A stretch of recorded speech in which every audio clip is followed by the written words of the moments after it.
উপস্থিত প্রিয় সহযোদ্ধা চিকিৎসকবৃন্দ এবং উপস্থিত হোমিওপ্যাথিক শিক্ষার্থীবৃন্দ, সবাইকে অনেক অনেক শুভেচ্ছা জানাচ্ছি। এখানে একটু কারেকশন করে দিচ্ছি, সেটা হচ্ছে একক লক্ষণ না, আমি আলোচনা করেছিলাম অদ্ভুত লক্ষণ নিয়ে।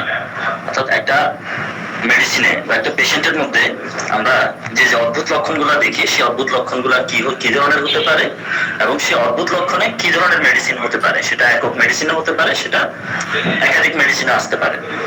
তো আমরা অদ্ভুত লক্ষণের আজকে সেকেন্ড পার্ট আলোচনা করবো ইনশাল্লাহ। আমরা গত ক্লাসে প্রায় 100টার মতো স্লাইড আমরা দেখিয়েছিলাম, আজকে আরো 100টার মতো স্লাইড দেখানোর চেষ্টা করবো ইনশাল্লাহ, এবং অদ্ভুত লক্ষণগুলোকে আনার জন্য। শুধুমাত্র অদ্ভুত লক্ষণ। আমরা জানি যে আমাদের হোমিওপ্যাথিতে অসাধারণ লক্ষণের গুরুত্বটা খুবই বেশি, কারণ মেডিসিন যখন আমরা সিলেকশন করি, তখন আমরা যে লক্ষণগুলোকে আমরা গুরুত্ব দিই, সেগুলো হচ্ছে আনকমন লক্ষণ বা অসাধারণ লক্ষণ। অসাধারণ লক্ষণের অনেকগুলো টাইপ আমি বলেছিলাম, আনকমন লক্ষণের অনেকগুলো টাইপ আমি বলেছিলাম গত ক্লাসে। যেমন ব্যক্তির সাথে সম্পর্কিত, রোগের সাথে নয় এমন লক্ষণ, যেটাকে আমরা বলি ব্যক্তিনিষ্ঠ লক্ষণ। এটাকে আমরা স্ট্রং মানসিক অবস্থানও বলতে পারি, স্ট্রাইকিং সিমটমও বলতে পারি। নির্দেশক লক্ষণ, পরিচয়ক লক্ষণগুলোকেও এটার মধ্যে আনতে পারি, রিয়াল লক্ষণগুলোকেও আনতে পারি, পিকুলিয়ার নেচারকেও আনতে পারি, হ্রাস বৃদ্ধিকেও আনতে পারি, কজেশন বা কারণটাকেও আনতে পারি, চাপা পড়া লক্ষণগুলোকেও আনতে পারি, কনকমিটেন্ট বা সহচর লক্ষণগুলোও কিন্তু আনকমন লক্ষণের আওতায় যাবে। কনস্টিটিউশন, ডায়াথিসিস, টেম্পারমেন্ট, এই সবগুলো বিষয় আমরা আনকমন বলতে পারি। অর্থাৎ এই আনকমন ফিচারগুলো দেখে কিন্তু আমরা মেডিসিন সিলেকশনের দিকে আগাই। তো আজকে আমি যে টপিকটা নিয়ে আলোচনা করব, বিগত ক্লাসে আমি আলোচনা করেছিলাম, আমরা 100টার মতো আমরা স্লাইড আমরা আলোচনা করেছিলাম শুধুমাত্র আনকমন সিমটমের মধ্যে অনলি পিকুলিয়ার সিমটম নিয়ে, অর্থাৎ অদ্ভুত অসাধারণ লক্ষণ। আচ্ছা, অদ্ভুত লক্ষণ বলতে আমরা কি বুঝি? অসাধারণ লক্ষণ তো বুঝলাম, যেগুলো ওষুধ সিলেকশনের জন্য আমাদের জরুরি, সেগুলো হচ্ছে অসাধারণ লক্ষণ। এখন অসাধারণ লক্ষণের মধ্যে একটা টাইপ হচ্ছে অদ্ভুত লক্ষণ। অদ্ভুত লক্ষণ বলতে আমরা কি বুঝি? কেউ একটু বলতে পারবেন গত ক্লাসে যারা ছিলেন?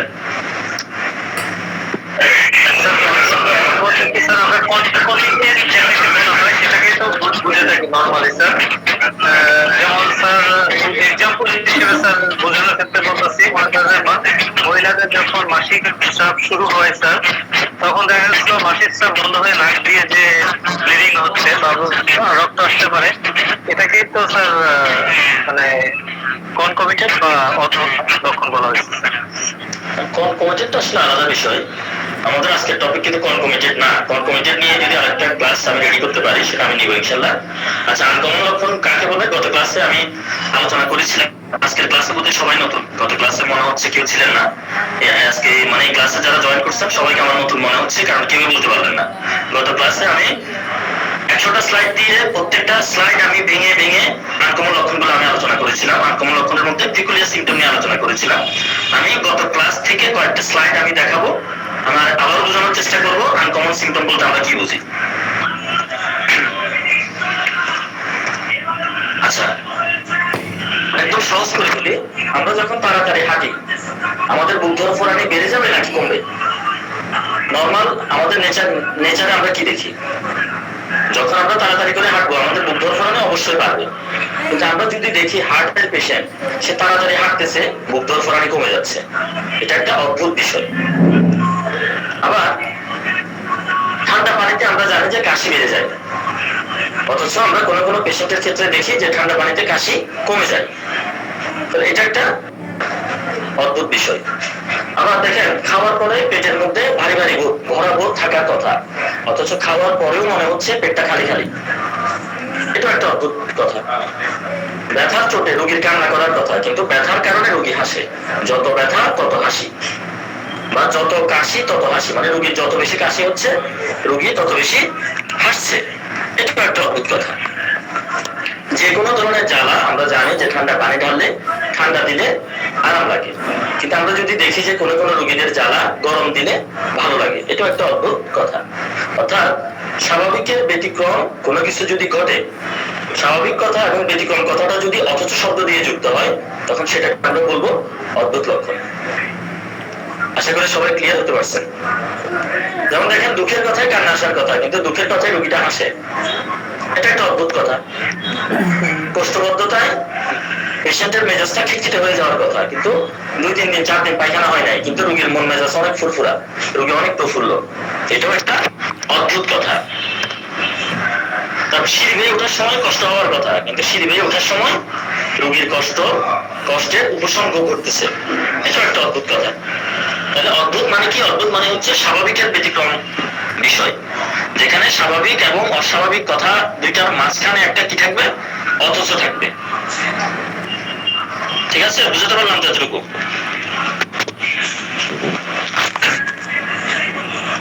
আচ্ছা, আমি মূল আলোচনায় চলে যাই।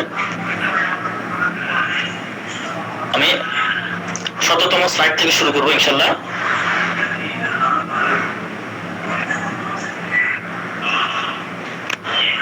আচ্ছা দেখেন, গলা ব্যথা, পেশেন্টের গলা ব্যথা।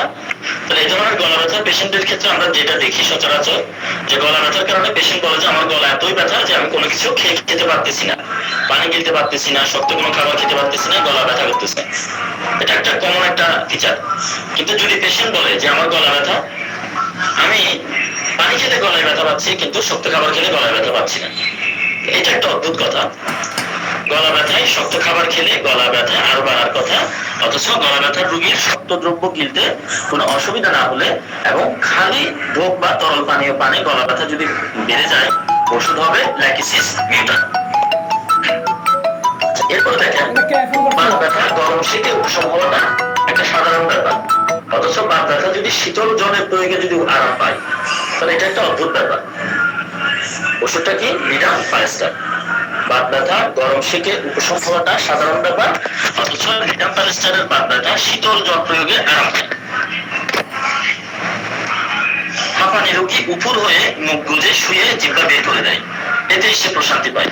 কারণ হাঁপানির রোগীরা কিন্তু উপর হয়ে শুতে পারে না সচরাচর, অনেক সময় আমরা দেখি। এটাও একটা ব্যতিক্রমী একটা বিষয়। এখানে এটা মেডরি নামের পেশেন্টের একটা অদ্ভুত একটা লক্ষণ, এটাকে প্রন পজিশন বলে। আমরা কোভিডের সময় এই লক্ষণটা দেখেছিলাম, যে কোভিড আক্রান্ত পেশেন্টদের যখন শ্বাসকষ্ট হচ্ছিল, বিপুল সংখ্যক পেশেন্টদের মধ্যে এই লক্ষণটা দেখা গেছে যে উপর হয়ে শুলে শ্বাস নিতে সুবিধা হচ্ছিল। তাহলে এটা হলো মেডরি নামের একটা দৃষ্টি আকর্ষক একটা অদ্ভুত একটা লক্ষণ, যে হাঁপানি রোগী উপর হয়ে মুখ গুজে শুয়ে জিহ্বা বের করে দেয়, যেটাকে প্রন পজিশন বলা হচ্ছে, এতে সে শান্তি পায়। আচ্ছা, একটা পেশেন্টের জিহ্বাটা একদম শুকনো, খটখটে একদম। তো যাদের জিহ্বা শুকনো, মুখ গলা এগুলো শুকনো, তাদের তো অবশ্যই পানির পিপাসা থাকবে, এটা স্বাভাবিক। অথচ আমরা দেখবো যে কোনো রোগীর জিহ্বা শুষ্ক কিন্তু পিপাসা থাকে না, রোগীর জিহ্বা শুষ্ক অথচ পিপাসা থাকে না। এই যে অদ্ভুত একটা লক্ষণ, এটা আমরা পাই কোথায়? ন্যাট্রাম কার্বনিকামের মধ্যে। দেখেন, মাউথ ড্রাইনেস ট্রাম ছাস উইদাউট ন্যাট্রাম কার্ব, এই রূপটিকে আমরা পাই সিনথেসিসে। আচ্ছা, বয়স অল্প কিন্তু দেখতে বৃদ্ধির মতো, এটাও একটা অদ্ভুত একটা ব্যাপার। 13-14 বছর বয়স, কিন্তু দেখি মনে হচ্ছে কি 50, 60, 70, 80 বছর হয়ে গেছে, একদম বৃদ্ধের মতো। এটা একটা অদ্ভুত বৈশিষ্ট্য। এখানে আমরা ব্যাকটেরিয়া থেকে শুরু করে, লেগেসি সেলেনিয়াম থেকে শুরু করে, লাইকোপোডিয়াম থেকে শুরু করে আমরা অনেকগুলো ওষুধ আমরা দেখি। আমরা সিনথেসিস ল্যাবরেটরিতে রুব্রিক দেখি, জেনারেল, ওল্ড এজ, প্রিম্যাচিউর। দেখেন, এখানে আরটিবির একটা প্রতিবেদন। এখানে মাঝখানে যে ছেলেটাকে দেখতে পাচ্ছেন, তারা অনেকে হয়তো বৃদ্ধ মনে করতেছেন, কিন্তু সে হচ্ছে 10 বছরের একটা শিশু, কিন্তু দেখতে একদম বৃদ্ধের মতো হয়ে গেছে। দেখেন, 10 বছরের শিশু কিন্তু দেখতে একদম বৃদ্ধের মতো। এটা আরটিবির একটা প্রতিবেদন। এই যে সমস্যাটা অল্প বয়সে বুড়িয়ে যায়, প্রোজেরিয়া বলা হচ্ছে এটাকে, রোগটাকে হাটচিনসন জিলফোর্ড প্রোজেরিয়া সিনড্রোম বলা হচ্ছে এটাকে। জেনেটিক ডিসঅর্ডার, ঠিক আছে। জেনেটিক ডিসঅর্ডার ছাড়াও আরো অনেকগুলো কারণে দেখা যায় যে অনেকে খুব অল্প বয়সে অনেকটা চেহারা, ফিজিক্যাল স্ট্রাকচারটা বৃদ্ধদের মতো হয়ে যায়, লাইকোপোডিয়ামে যেমনটা আমরা দেখি। এগুলো একটা অদ্ভুত বৈশিষ্ট্য, যে অল্প বয়সে বৃদ্ধের মতো অবস্থায় রূপান্তর হয়ে যায়। আচ্ছা, এখন আসি লিউকেরিয়া পেশেন্টদের ক্ষেত্রে। আপনারা দেখবেন যে যে সকল ফিমেল পার্সনদের ক্ষেত্রে অত্যধিক পরিমাণে লিকুরিয়া হবে, লিকুরিয়া ভাঙবে যাদের, দেখবেন তারা খুব বেশি উইক হয়ে যাবে, একদম জীর্ণ শীর্ণ হয়ে যাবে। কিন্তু আমরা কোনো কোনো প্রস্রাব যাচ্ছে, অধিক পরিমাণে যাচ্ছে এমন পেশেন্টদের ক্ষেত্রে দেখি যে পেশেন্টটা খুবই প্রফুল্ল। এটা একটা অদ্ভুত ফিচার। অত্যধিক লিকুরিয়ার কারণে বহু রোগিনী জীর্ণশীর্ণ হয়ে পড়ে, অথচ প্রস্রাব যত বেশি যায় ততই রোগিনীকে প্রফুল্ল দেখায়। লক্ষণটি আমরা কোথায় পাই? মিউরেক্স পারপুরিয়াতে পাই। এরপর দেখেন, রোগী দীর্ঘদিন উদ্রাময়ে ভুগলেও দুর্বলতা তার ধারে কাছেও আসে না। মনে করেন একটা পেশেন্ট আজকে 1 মাস ধরে লুজ মোশন হচ্ছে, ঘন ঘন পাতলা পায়খানা হচ্ছে, যে পেশেন্ট তো দুর্বলতার কারণে বিছানা থেকে উঠতে না পারার কথা, কিন্তু পেশেন্ট বলতেছে তার মধ্যে কোনো উইকনেসই নাই। এটা একটা অদ্ভুত ব্যাপার। তাহলে এই অদ্ভুত লক্ষণটা আমরা পাই এসিডাম ফসফরিকাম নামক আমাদের যে মেডিসিনটা আছে, সেই মেডিসিনে আমরা এই অদ্ভুত লক্ষণটা দেখি। এসিডাম ফসফরিকামের রোগী দিন উদ্রাময়ে ভুগলেও দুর্বলতা তার ধারে কাছেও আসে না। দেখুন তো কি অদ্ভুত একটা ব্যাপার।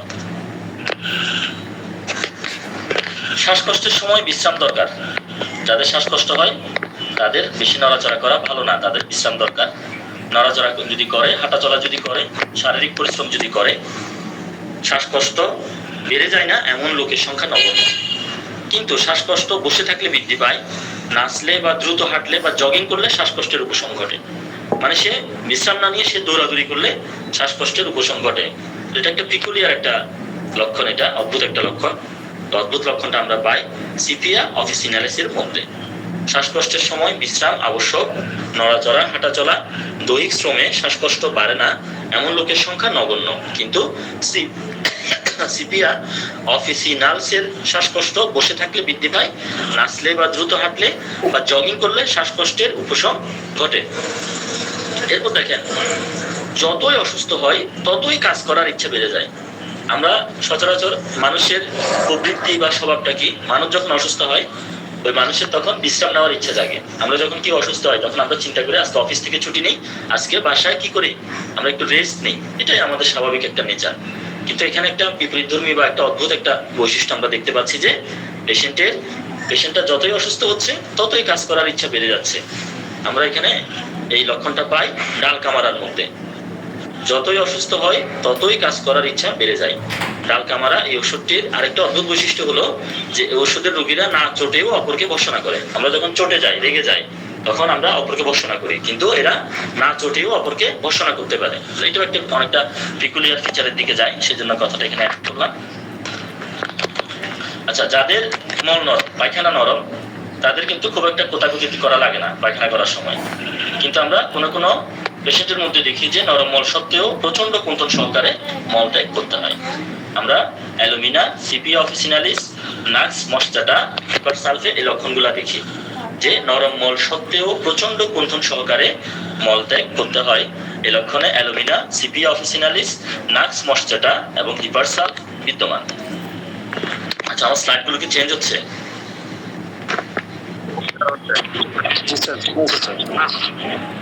এখন আসেন ইউট্রাইন প্রলাপসের একটা পেশেন্টের কথা বলি। যে জরায়ু প্রলাপসের যদি রোগিনী হয় তাদের নাড়িভুঁড়ি সহ সমস্ত কিছুই যেন জনিপথ দিয়ে বের হয়ে যাবে, এরকম একটা মানে অনুভূতি তাদের মধ্যে থাকে। এবং দেখবেন এই অনুভূতিটা যদি একটু কমাতে চায় তারা, সেক্ষেত্রে তারা ক্রস ব্যান্ড করে বসে, পায়ের উপর পা দিয়ে বসে, অনেকে হাত দিয়ে চেপে রাখে। আচ্ছা, এখন দেখেন এরা প্রতিকারের জন্য বসে থাকে, কিন্তু বসলে কষ্ট করে, হাঁটা চলা করলে এদের উপশম ঘটে। তাহলে এটা একটা অদ্ভুত বৈশিষ্ট্য। এভাবে হাত দিয়ে চেপে রাখে বা ক্রস ব্যান্ড করে রাখে, তারা মনে করে যে জরায়ুটা বের হয়ে চলে আসবে। ইউটেরাইন প্রলাপসের ক্ষেত্রে যেটা আমরা দেখি যে জরায়ু প্রলাপসের রোগিনীদের নাড়িভুঁড়ি সহ সমস্ত কিছুই যেন জনিপথ দিয়ে বেরিয়ে যাবে। এই যে লক্ষণটা, এই লক্ষণটা অনেকগুলো ওষুধে আছে, সিপিয়াতে আছে, মিউরেক্সে আছে, লিলিয়ামটিকে আছে, বেলাডোনাতে আছে। এখন প্রতিকার পাবার আশায় তারা কি করে, পায়ের উপর পা দিয়ে বসে, এটা আমরা সিপিয়াতে দেখি। আবার হাত দিয়ে চেপে রাখে কে? হাত দিয়ে চেপে রাখে লিলিয়ামটিক, হাত দিয়ে চেপে রাখে। এখন প্রতিকার পাবার জন্য তারা বসে থাকে, কিন্তু বসলে কষ্টটা বাড়ে, হাঁটা চলা করলে উপশম ঘটে। এটা একটা অদ্ভুত বৈশিষ্ট্য। এই অদ্ভুত বৈশিষ্ট্যটা আমরা পাই ন্যাট্রাম কার্বনিকামের মধ্যে। তাহলে এটা ন্যাট্রাম কার্বনিকামের একটা অস্বাভাবিক একটা লক্ষণ। আচ্ছা, আমরা যখন ঘেমে যাই, যখন আমরা কোন একটা ঠান্ডা ঘরে প্রবেশ করি বা একটা এসি রুমে যখন আমরা প্রবেশ করি, তখন কিন্তু আমাদের ঘাম থেমে যায়, এটা স্বাভাবিক। ঠান্ডা জায়গায় গেলে আমাদের ঘামের ক্ষরণটা কমে আসে বা থেমে যায়।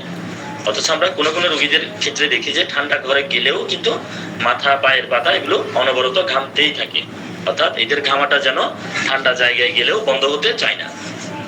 ঠান্ডা ঘরে প্রবেশ করলে সাধারণত ঘাম থেমে যায়, অথচ ক্যালকেরিয়া কার্বনিকার রোগীদের ঠান্ডা ঘরে মাথা ও পায়ের পাতা ঘামতে থাকে।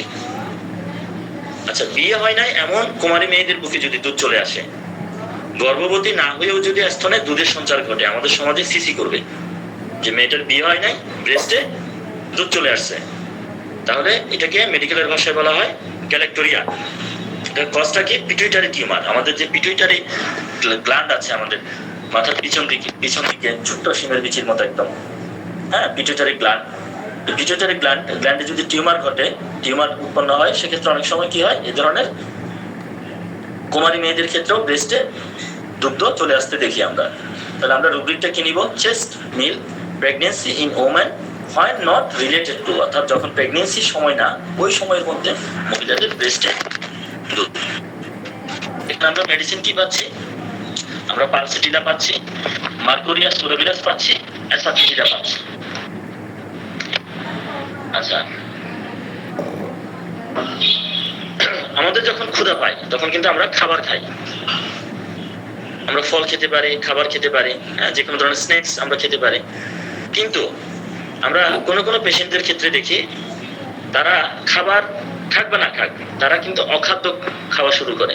কেউ মাটি খায়, কেউ চক খায়, হ্যাঁ, কেউ অনেকে স্লেটের ভাঙা, লাকড়ি ভাঙা, কেউ কয়লা, কেউ মাটি, কেউ বালি, হ্যাঁ, কেউ মুরগির বিষ্ঠা, কেউ দেখা গেছে যে পেরেক খেয়ে ফেলে, পেরেক গিলে ফেলে।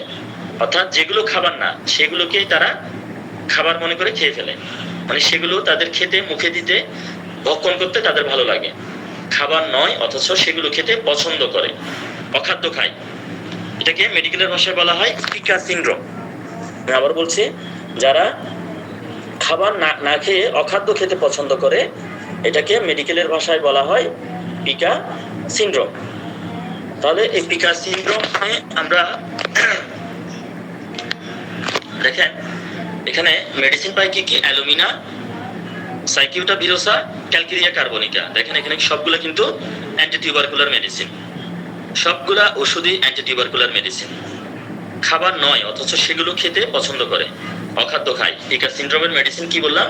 Alumina, cicuta virosa, calcarea carbonica. দেখেন এক লোক সিমেন্ট খাচ্ছে, দেখেন সিমেন্ট, ইট সিমেন্ট, এগুলো কামড়ে এক লোক খেয়ে ফেলতেছে। দেখেন এটা রাস্তার পাশ থেকে। আরেকটা ছবি আমি দিয়েছি, দেখেন এখানে ঠিক উপরের দিকে, দেখেন এখানে এক ব্যক্তির প্রচন্ড পেট ব্যথা, এখন অপারেশন করার পরে পেট থেকে এই জিনিসগুলো বেরিয়েছে। দেখেন এখানে দেখা যাচ্ছে কি চামচ, পেরেক, আরো মানে অনেক ধাতব বস্তু, এগুলো সব পেটের মধ্যে ছিল।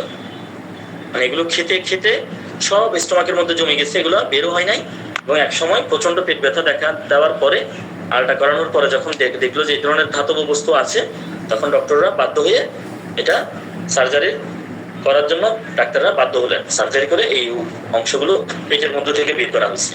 কিন্তু এই ব্যক্তিটাকে যদি আগে থেকে যদি ডিটেক্ট করা যেত, হোমিওপ্যাথি ট্রিটমেন্টের আওতায় যদি নিয়ে আসা যেত, পিকা সিনড্রোমের ট্রিটমেন্ট আমরা দিতে পারতাম, হয়তো এই ধরনের অবস্থায় যাওয়া লাগতো না।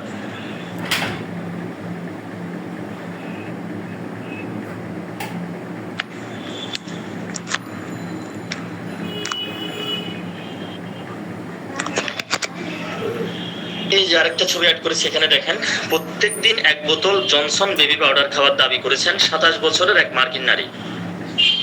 এতে চলতি বছর তার খরচ হয়েছে $4000 মার্কিন। মানে প্রত্যেকদিন 1 বোতল করে জনসন বেবি পাউডার তিনি খেয়েছেন। বাংলাদেশি টাকায় 1 বছরে তিনি কয় টাকা খেয়েছেন? 4,40,331 টাকার তিনি শুধু পাউডারই খেয়েছেন। তো এটা ব্রিটিশ সংবাদ মাধ্যম মিররের বরাত দিয়ে এই তথ্য জানিয়েছে ভারতীয় সংবাদ মাধ্যম এনডিটিভি। আচ্ছা, এখানে আমরা কিছু রুব্রিক্স দেখি। দেখেন, স্যালোসফেসিস অর্থাৎ পায়খানা গিলে ফেলে, পায়খানা খেয়ে ফেলে এই রুব্রিক্সে। আবার অ্যানিমেলস অফ, বিভিন্ন প্রাণীদের পায়খানা, বিভিন্ন পশু পাখি বিভিন্ন প্রাণীদের মল, বিষ্ঠা, মুরগির বিষ্ঠা, কবুতরের বিষ্ঠা, এগুলো খেয়ে ফেলে কে? ক্যালকেরিয়া কার্প, লাইকোপোডিয়াম, নাক্স, ভূমিকা, সিপিয়া, সালফার। এরপর হিউম্যান ফেসিস অর্থাৎ মানুষের মল খেয়ে ফেলে কে? সিফিলিনামের রোগীরা মানুষের মল খায়, মানুষের মল খেতে পছন্দ করে। ওনহিস, নিজের মল নিজে খায়, ক্যালকেরিয়া, হাইসিয়ামাস, মাক্সল, সালফার, ভিলেট্রাম, ভিসকাম। এবং এখানে ক্রস রেফারেন্সে দেওয়া হচ্ছে, দেখেন আরেকটা রুব্রিক্স, মাইন্ড ইনসানিটি ইটিং ডার্ট, নোংরা খাবার খাওয়ার একটা বাতিক বা পাগলামি। আচ্ছা, আমরা নেক্সট আলোচনায় যাই। আচ্ছা, রোগী আরাম পাবার আশায় ঘুমাবার চেষ্টা করে। আমরা জানি একটা মানুষ যখন খুব কষ্টে থাকে, অসুস্থতা অবস্থায় থাকে, ডক্টররা কিন্তু ওই পেশেন্টকে ঘুমাতে বলে। অনেক ডক্টররা দেখবেন ঘুমের ওষুধও দেয়। তাহলে ঘুমালে কি হয়? দেহের মধ্যে যে ক্ষয়গুলো হয় সে ক্ষয়গুলো পূরণ হয়, দেহের মধ্যে যে ধ্বংসযজ্ঞ চলে বা যেগুলো যে অংশগুলো বা যে উপাদানগুলো যে সেলগুলো ধ্বংস হয়, এগুলো কিন্তু রিপেয়ার হতে থাকে। দেহের ক্ষয়টা ঘুমের মধ্যেই কিন্তু পূরণ হয়। তাহলে রোগীরা আরাম পাওয়ার জন্য ঘুমাবে, এটাই স্বাভাবিক। কিন্তু আমরা দেখি কোনো কোনো পেশেন্টের মধ্যে ঘুমালে ব্যথা কমে না, বরং আরো বেড়ে যায়। এটা একটা অদ্ভুত একটা লক্ষণ যে ঘুমালে ব্যথা না কমে আরো বেড়ে যায়। ঘুমালে তো ব্যথা কমে যাওয়ার কথা, দেহ হিল হওয়ার কথা, কিন্তু এখানে হিল না হয়ে বরং আরো কষ্টটা বেড়ে যাচ্ছে। তো এই যে অদ্ভুত বৈশিষ্ট্য, এটা আমরা পাই কোকুলাস ইন্ডিকাসের মধ্যে। রোগী আরাম পাবার আশায় ঘুমাবার চেষ্টা করে, কিন্তু ঘুমালে ব্যথা কমে না, বরং আরো বৃদ্ধি পায়। সঙ্গে কিন্তু বমি ভাবও থাকে। ওষুধটা কি বললাম? কোকুলাস ইন্ডিকাস। আচ্ছা, হাঁপানি রোগীরা আমরা কি দেখি যে বিছানায় বসে থাকে। হাঁপানি রোগীরা অনেক সময় শুইতে পারে না, উঠে বিছানায় বসে থাকে, কিন্তু বসার পরেও দেখি যে অনেকের শ্বাসকষ্টটা কমে না। আবার কারো কারো ক্ষেত্রে দেখি যে বসলে বাড়ে, আবার কারো কারো ক্ষেত্রে দাঁড়ালে বাড়ে। কিন্তু দাঁড়ালে হাঁপের টান কমে এবং একমাত্র দাঁড়ানোর অবস্থাতে রোগী স্বাভাবিক শ্বাস প্রশ্বাস চালাতে পারে। লক্ষণটা একটা অস্বাভাবিক, এবং এই লক্ষণটা একটা অস্বাভাবিক লক্ষণের লক্ষণ হিসেবে ম্যাটেরিয়া মেডিকায় বিশেষ একটা জায়গা দখল করে রেখেছে। তাহলে হাঁপানির রোগী অনেকেই শয্যায় বসে থাকেন, কিন্তু অনেক ক্ষেত্রে শ্বাসটান কমে না। সরিনামের ক্ষেত্রে আমরা কি দেখি? শ্বাসকষ্ট বসলে বাড়ে, অর্থাৎ পেশেন্ট যখন বসে থাকে তখন শ্বাসকষ্টটা বেড়ে যায়। ডিজিটালিস পারকুরিয়া, ড্রসেরা রোটান্ডিফোলিয়া, স্যাম্বুকাস নায়করা, এগুলাতেও বসলে শ্বাসকষ্ট বেড়ে যায়। দাঁড়ালে যদি শ্বাসকষ্ট বাড়ে, মেডিসিন হবে কি? ফ্যালান্ড্রিয়াম সিপিয়া। এগুলো কিন্তু অদ্ভুত লক্ষণ না, এগুলো অদ্ভুত লক্ষণ না, এগুলো রাজবৃদ্ধি বলতেছি আমি। অদ্ভুত লক্ষণ এরপরে বলতেছি। কিন্তু দাঁড়ালে হাঁপের টান কমে এবং একমাত্র দাঁড়ানো অবস্থাতে রোগী স্বাভাবিক শ্বাস প্রশ্বাস চালাতে পারে। আমরা জানি যে শ্বাসকষ্টের রোগী অনেক সময় দাঁড়িয়ে থাকতে পারে না, কিন্তু এই রোগীর ক্ষেত্রে অদ্ভুত বৈশিষ্ট্য কি দেখেন?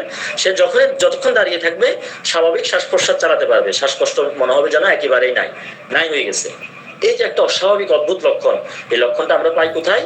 ক্যান্নাবিস স্যাটাইভা নামক যে ওষুধটা আছে সেই ওষুধের মধ্যে। আচ্ছা, ব্যথার সাথে কি থাকবে? জ্বালা পোড়া থাকবে। ব্যথার সাথে কি থাকবে? উত্তপ্ততা থাকবে। মানে ব্যথার সাথে উত্তপ্ততা এবং জ্বালা পোড়া থাকাটাই স্বাভাবিক, কিন্তু ব্যথার সাথে দেহে যদি শীত দেখা দেয়, ব্যথার সাথে কি দেহে কিন্তু শীত দেখা দেওয়ার কথা না, কিন্তু রোগীর ব্যথা আছে, ব্যথার সাথে রোগীর শীত দেখা দিচ্ছে। এটা একটা অদ্ভুত একটা চরিত্র, এবং বলা হচ্ছে যত ব্যথা তত শীত। এই লক্ষণটা আমরা অন্য কোনো ওষুধে পাই না। এটা একটা অদ্ভুত লক্ষণ এবং একটা একক লক্ষণ। অদ্ভুত একক লক্ষণটা হলো পালসিটিলা। ব্যথার সাথে উত্তপ্ততা বা জ্বালা পোড়া থাকবে, এটাই স্বাভাবিক, কিন্তু ব্যথার সাথে দেহে শীত দেখা দেয়, এটি পালসিটিলার একটা অদ্ভুত চরিত্র। যত ব্যথা তত শীত, এই লক্ষণটা আমরা আর কোনো ওষুধে পাই না। আচ্ছা, মনে করেন একটা মানুষ খুব কষ্টে আছে, মানুষটাকে যদি আমরা সান্ত্বনা দিই, মানুষের কষ্টটা কমবে, এটা স্বাভাবিক। সমবেদনা সান্ত্বনা দিলে মানুষের দুঃখ কমে, কষ্টটা কমে, এটা একটা স্বাভাবিক ব্যাপার। কিন্তু যদি আমরা বিপরীত ঘটনা ঘটতে দেখি, সান্ত্বনা দিলে আরো বেশি সে কষ্টে, আরো বেশি ভোগান্তিতে পড়ে যায়, আরো বেশি রেগে যায়, আরো বেশি কান্না করতে থাকে। আবার দেখেন, দেহে যখন বাত বেদনা হয়, মানুষ একটু নরম জায়গা খুঁজে, নরম জায়গায় শুইতে চায়। কিন্তু আমরা যদি দেখি যে রোগী শক্ত জায়গায় খুঁজে শক্ত জায়গায় গিয়ে শুয়ে পড়ে এবং শক্ত জায়গায় শুলেই সে আরাম পায়, এটাও একটা অদ্ভুত কথা। তাহলে এই যে অদ্ভুত বৈশিষ্ট্যটা, সান্ত্বনা দিলে কষ্টটা বা রাগটা না কমে বরং আরো বেড়ে যাচ্ছে, এই যে একটা অদ্ভুত বিষয়, এই অদ্ভুত লক্ষণটা আমরা কোথায় পাই? ন্যাট্রাম মিউরিটিকামের মধ্যে পাই।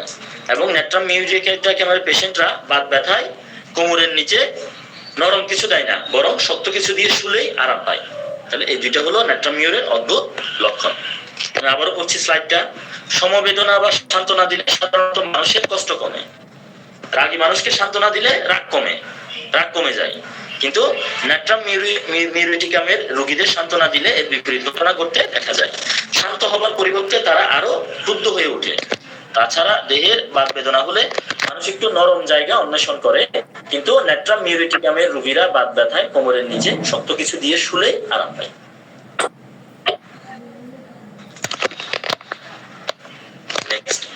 স্লাইড গুলো কি চেঞ্জ হচ্ছে? হ্যাঁ, চেঞ্জ হচ্ছে। আচ্ছা, ঠিক আছে। আচ্ছা, এটা একটা মুভির দৃশ্য আর কি, দেখেন। আচ্ছা, অলরেডি দেখেন এখানে মেয়েটার ক্ষেত্রে দেখেন সে অলরেডি অ্যাফেয়ার আছে হাজবেন্ডের সাথে, প্রেমিকের সাথে দেখেন সে একই সাথে। আরেকটা ছেলে দেখেন, আরেকটা ছেলে সে মেয়েটার হাত পিছন দিক থেকে ধরে রাখছে, মানে ছেলেটা জানে মেয়েটা একটা অ্যাফেয়ারে আছে, মেয়েটা বিবাহিত বা মেয়েটার বয়ফ্রেন্ড আছে, তারপরে সে মেয়েটার সাথে সম্পর্কে যুক্ত হতে চাচ্ছে। অর্থাৎ বিবাহিত লোকের সাথে যদি কেউ সম্পর্ক, মানে সচরাচর তো কেউ সম্পর্ক স্থাপন করে না, আরেকজনের ওয়াইফ বা আরেকজনের হাজবেন্ড, আমি কেন রিলেশন করবো, আরেকজনের, আমি কেন ওই ব্যক্তির সাথে আমি রিলেশনে যাব। কিন্তু আমরা এমনও ব্যক্তিত্ব আমরা পাই যারা বিবাহিত বা বিবাহিতা জানা সত্ত্বেও ওই ব্যক্তিদের সাথে রিলেশনে যায়, ওই ব্যক্তিদের প্রেমে হাবুডুবু খায়, অপাত্রে প্রেম নিবেদন করে। এই যে একটা অদ্ভুত বৈশিষ্ট্য, এটা কিন্তু একটা স্বাভাবিকের ব্যতিক্রম, একটা অদ্ভুত একটা বিষয় যে বিবাহিত জানার পরেও কেন ওই ব্যক্তির প্রতি আকর্ষণ হবে। বিবাহিত ব্যক্তির সাথে করে না। আপনারা একটু কাইন্ডলি একটু মিউট থাকবেন। বিবাহিত লোকদের সাথে কেউ সম্পর্ক স্থাপন করে না, কিন্তু এরা তাদের পছন্দের ব্যক্তিটি বিবাহিতা বা বিবাহিত জানা সত্ত্বেও প্রেমে পড়ে, প্রেমে হাবুডুবু খায়, অপাত্রে প্রেম নিবেদন করে, সে ব্যক্তিটাকে ন্যাট্রাম মিউ।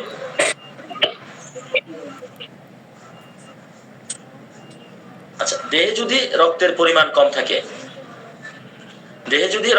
কম থাকে, তাহলে রক্তস্রাবের তো কথাই নেই, ঋতুস্রাবও কম পরিমাণে হওয়াটাই স্বাভাবিক। অর্থাৎ যে সকল আমাদের মা বোনদের দেখবেন অ্যানিমিয়া থাকে, মাইকগুলো চালু হয়ে আছে, একটু মাইকগুলো বন্ধ রাখলে ভালো হয়। আচ্ছা দেখেন, যদি রক্তের পরিমাণ কম থাকে, আমাদের বিশেষ করে মা বোনদের যারা অ্যানিমিয়ায় ভুগছে, যাদের দেহে রক্তের পরিমাণটা কম, তাদের যখন পিরিয়ড হবে তখন দেখবেন যে ব্লিডিংটাও কম থাকে তাদের। কিন্তু এই ধরনের একটা সিচুয়েশনেও যদি দেখা যায় যে ব্লিডিং এর পরিমাণটা বেশি, রক্তস্রাব খুব বেশি হয়, মানে রক্ত স্বল্পতা থাকা সত্ত্বেও রক্তস্রাব যদি খুব বেশি হয়, এটা একটা অদ্ভুত বিষয়। আমরা এই অদ্ভুত বিষয়টা আমরা কোথায় দেখি? সেরাম মেটালিকামে। দেহে যদি রক্তের পরিমাণ কম থাকে, তাহলে রক্তস্রাবের তো কথাই নেই, ঋতুস্রাবও কম পরিমাণে হওয়াটাই স্বাভাবিক। কিন্তু সেরাম মেটালিকামের শরীরে একে তো রক্তের পরিমাণ কম, তদুপরি অতিরিক্ত রক্তস্রাব হওয়াটা এই ওষুধের একটা অদ্ভুত লক্ষণও বটে। স্বাভাবিকের ব্যতিক্রম যেগুলো, সেগুলোই অদ্ভুত লক্ষণ।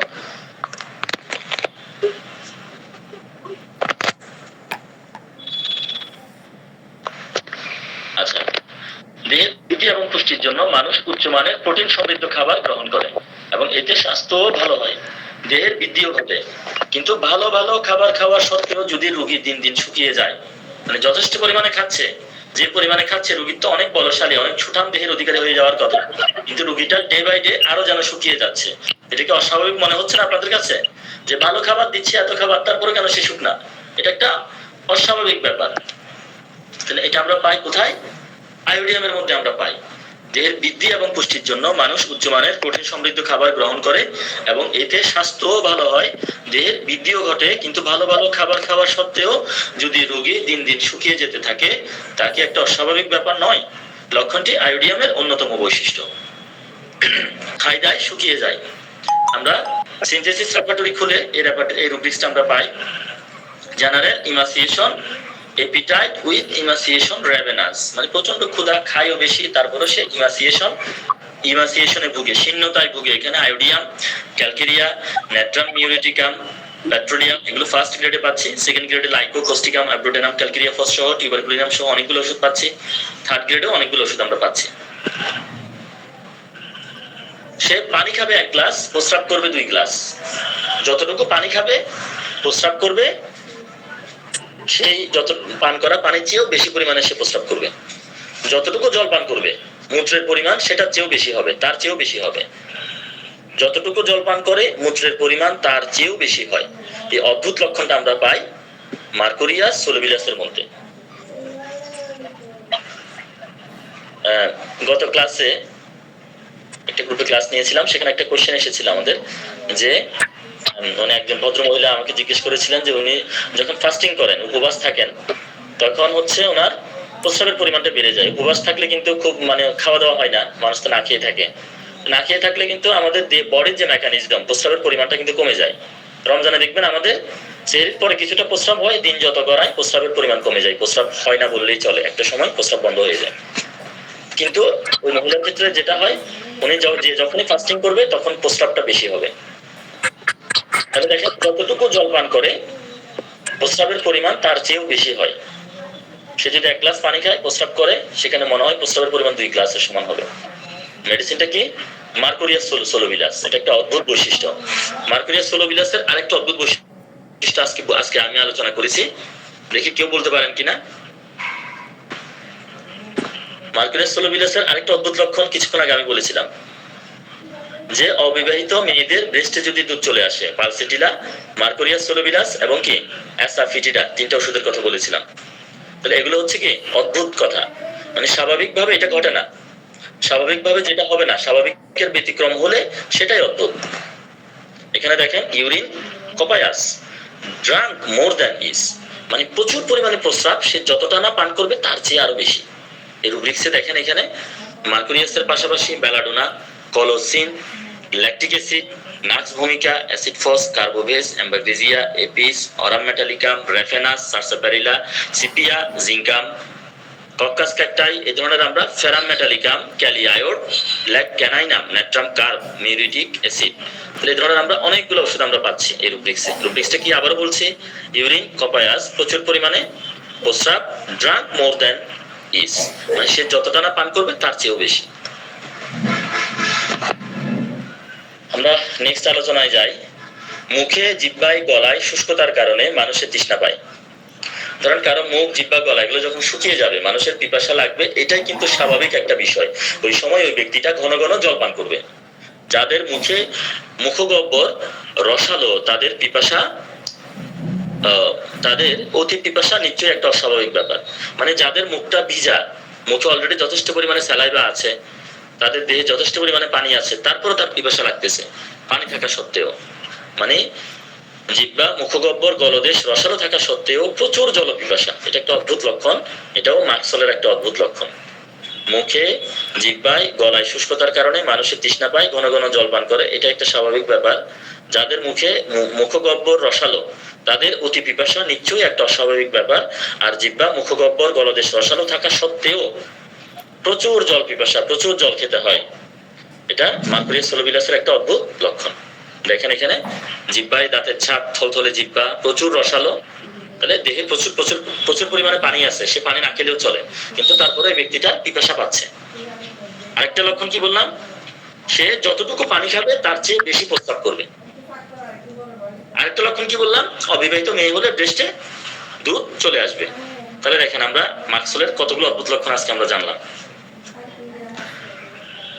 যাদের গরম সহ্য হয় না, গ্রীষ্ম অসহ্য, ঠান্ডায় ভালো বোধ করে, বিভিন্ন রোগ লক্ষণও ঠান্ডায় ভালো লাগে, এমনকি কোনো কোনো চর্মরোগ ঠান্ডা বাতাসে উপশম ঘটে, এই ধরনের একটা ব্যক্তি, তাহলে ঠান্ডা এদের এতই পছন্দ, কিন্তু ঠান্ডা পছন্দ হওয়া সত্ত্বেও শরীরকে ঠান্ডা করার জন্য এরা যদি জল পান না করে, মানে এদের ঠান্ডা পছন্দ, তাহলে শরীরকে ঠান্ডা করার জন্য এরা অবশ্যই ঠান্ডা পানি খাবে বা জল পান করবে, কিন্তু এরা জল পান করছে না।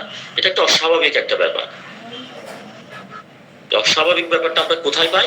এপিস মেলিফিকায় পাই। মানে তার প্রচন্ড গরম লাগে, ঠান্ডা দিলে তার ভালো লাগে, তারপরে সে পানি খেয়ে শরীরটাকে ঠান্ডা করছে না। আমি আবারও পড়ছি স্লাইডটা। যাদের গরম সহ্য হয় না, গ্রীষ্ম অসহ্য, শীতলতায় আরাম বোধ করে, বিভিন্ন রোগ লক্ষণ শীতলতায় উপশম হয়, এমনকি কোনো কোনো চর্মরোগ শীতল বাতাসে উপশম হয়। শীতলতা এদের এতই পছন্দ, কিন্তু শীতলতা পছন্দ হওয়া সত্ত্বেও দেহকে শীতল করার জন্য এরা যদি পানি পান না করে তাহলে এটা কি অস্বাভাবিক নয়? আর এপিস মেলিফিকা এই অস্বাভাবিকতা বিরাজ করে। শীতকাতর রোগী গরম ঘর বা গরমের মধ্যে থাকতে পছন্দ করে। যারা শীতকাতর তারা অবশ্যই গরম জায়গায় থাকবে। কিন্তু সর্দি হলে ঠিক তার বিপরীত ঘটনা। নাক্সে আমরা এমনটা দেখি, নাক্স শীতকাতর, প্রচন্ড শীতকাতর সে, কিন্তু নাক্সের রোগীদের যখন সর্দি লাগে তখন দেখবেন তারা ঠান্ডা জায়গায় থাকতে চায়, গরমের মধ্যে থাকে না, মানে গরম ঘরে থাকে না এরা। এটা একটা নাক্সের একটা বিপরীত ধর্মী একটা অদ্ভুত লক্ষণ। আচ্ছা, যাদের দাঁত ব্যথা করে দেখবেন শক্ত কিছু তখন বা মানে কোনো কিছু চাপ দিয়ে খেতে পারে না দাঁত ব্যথার সময়, দাঁত ব্যথার রোগীরা দাঁত ব্যথায় চিবিয়ে খাবার খাওয়ার সময় ব্যথা বাড়ার কথা, অথচ কারো কারো দাঁত ব্যথায় চিবিয়ে খাওয়ার সময় কোনো ব্যথা থাকে না। এটা কি আপনাদের কাছে অদ্ভুত মনে হচ্ছে না? লক্ষণটা অদ্ভুত মনে হচ্ছে কিনা? দাঁত ব্যথায় চিবিয়ে খাবার খাওয়ার সময় ব্যথা বাড়ার কথা, অথচ রোগী বলতেছে আমার দাঁত ব্যথা, যখন আমি চুইংগাম খাই বা কোনো কিছু চিবিয়ে খাই তখন আমার দাঁত ব্যথা থাকে না। এই যে অদ্ভুত বৈশিষ্ট্যটা, এটার এই লক্ষণটা আমরা পাই প্লান্টেগোর মধ্যে। প্লান্টেগো মেজর ওষুধের নাম। এই ওষুধের মধ্যে আমরা এই লক্ষণটা আমরা দেখি, এবং দাঁত ব্যথার সাথে কিন্তু এদের কান ব্যথা একই সাথে হয়। তিতা খাবার, তিতা খাবার, কিন্তু রোগী বলতেছে তার কাছে মিষ্টি লাগতেছে, তিত করলা খাচ্ছে সে, কিন্তু তার কাছে সেই খাবারটা মিষ্টি মনে হচ্ছে। এটা একটা অদ্ভুত বিষয়। তিতা খাবার তিতা লাগার কথা, তাহলে কি টেস্ট বাড়ে কোনো সমস্যা? যাই খাই করাত দিয়ে কাটা ভুসির মতো স্বাদ লাগে, এটাও তো একটা স্বাদের অ্যাবনরমালিটি। কোরালিয়াম রোগগ্রামের মধ্যে আমরা দেখি এখানে তিতা খাবার, অথচ রোগীর কাছে সেটা মিষ্টির মতো লাগে, যাই খাই করাত দিয়ে কাটা ভুসির মতো লাগে। কোরালিয়াম রোগগ্রামের মধ্যে আমরা দেখি এখানে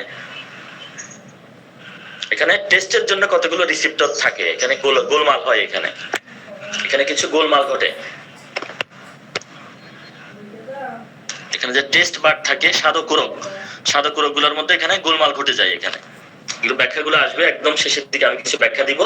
এই যে পেশেন্টদের মধ্যে অদ্ভুত বৈশিষ্ট্য ঘটে, মানুষের মধ্যে যে অদ্ভুত কিছু মানে লক্ষণ আমরা দেখি, লক্ষণগুলো কেন হয় এটার ব্যাখ্যাটা আমি আজকে আলোচনার শেষে দেওয়ার চেষ্টা করবো ইনশাল্লাহ, যদি আপনারা সময় দেন, যদি থাকেন ইনশাল্লাহ শুনতে পারবেন।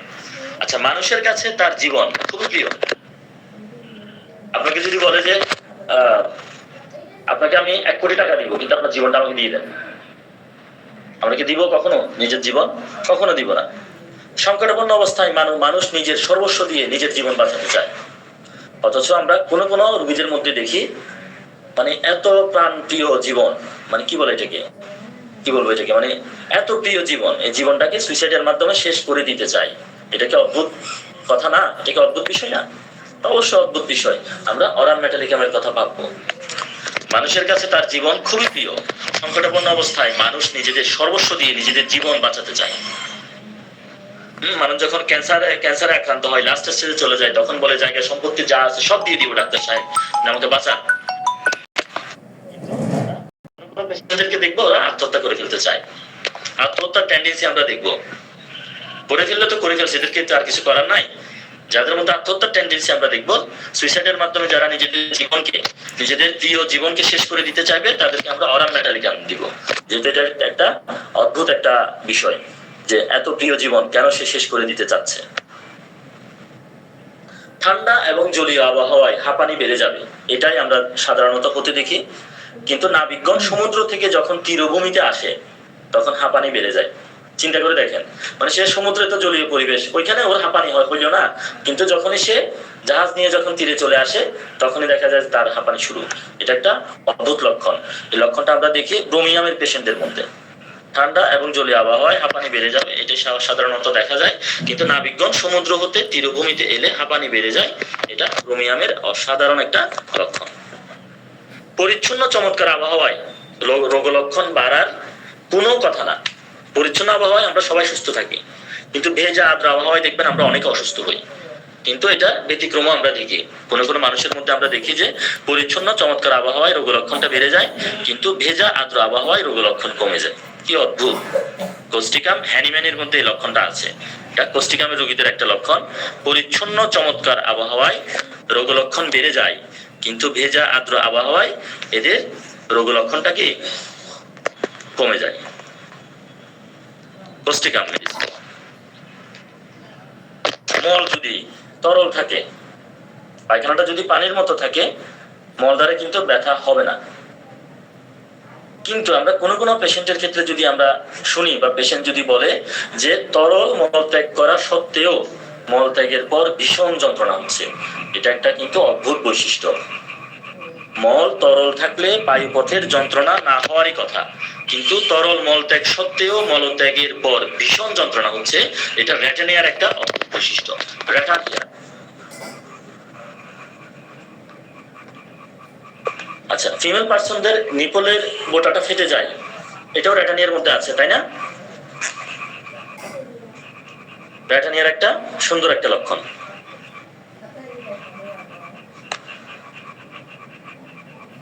আচ্ছা, এরপরে দেখেন, রোগীর পায়খানা দীর্ঘদিন হয় নাই, অথচ এই ব্যাপারে রোগীর কোনো অভিযোগ নাই, মানে রোগী কোনো কষ্টই ফিল করতে পারতেছে না।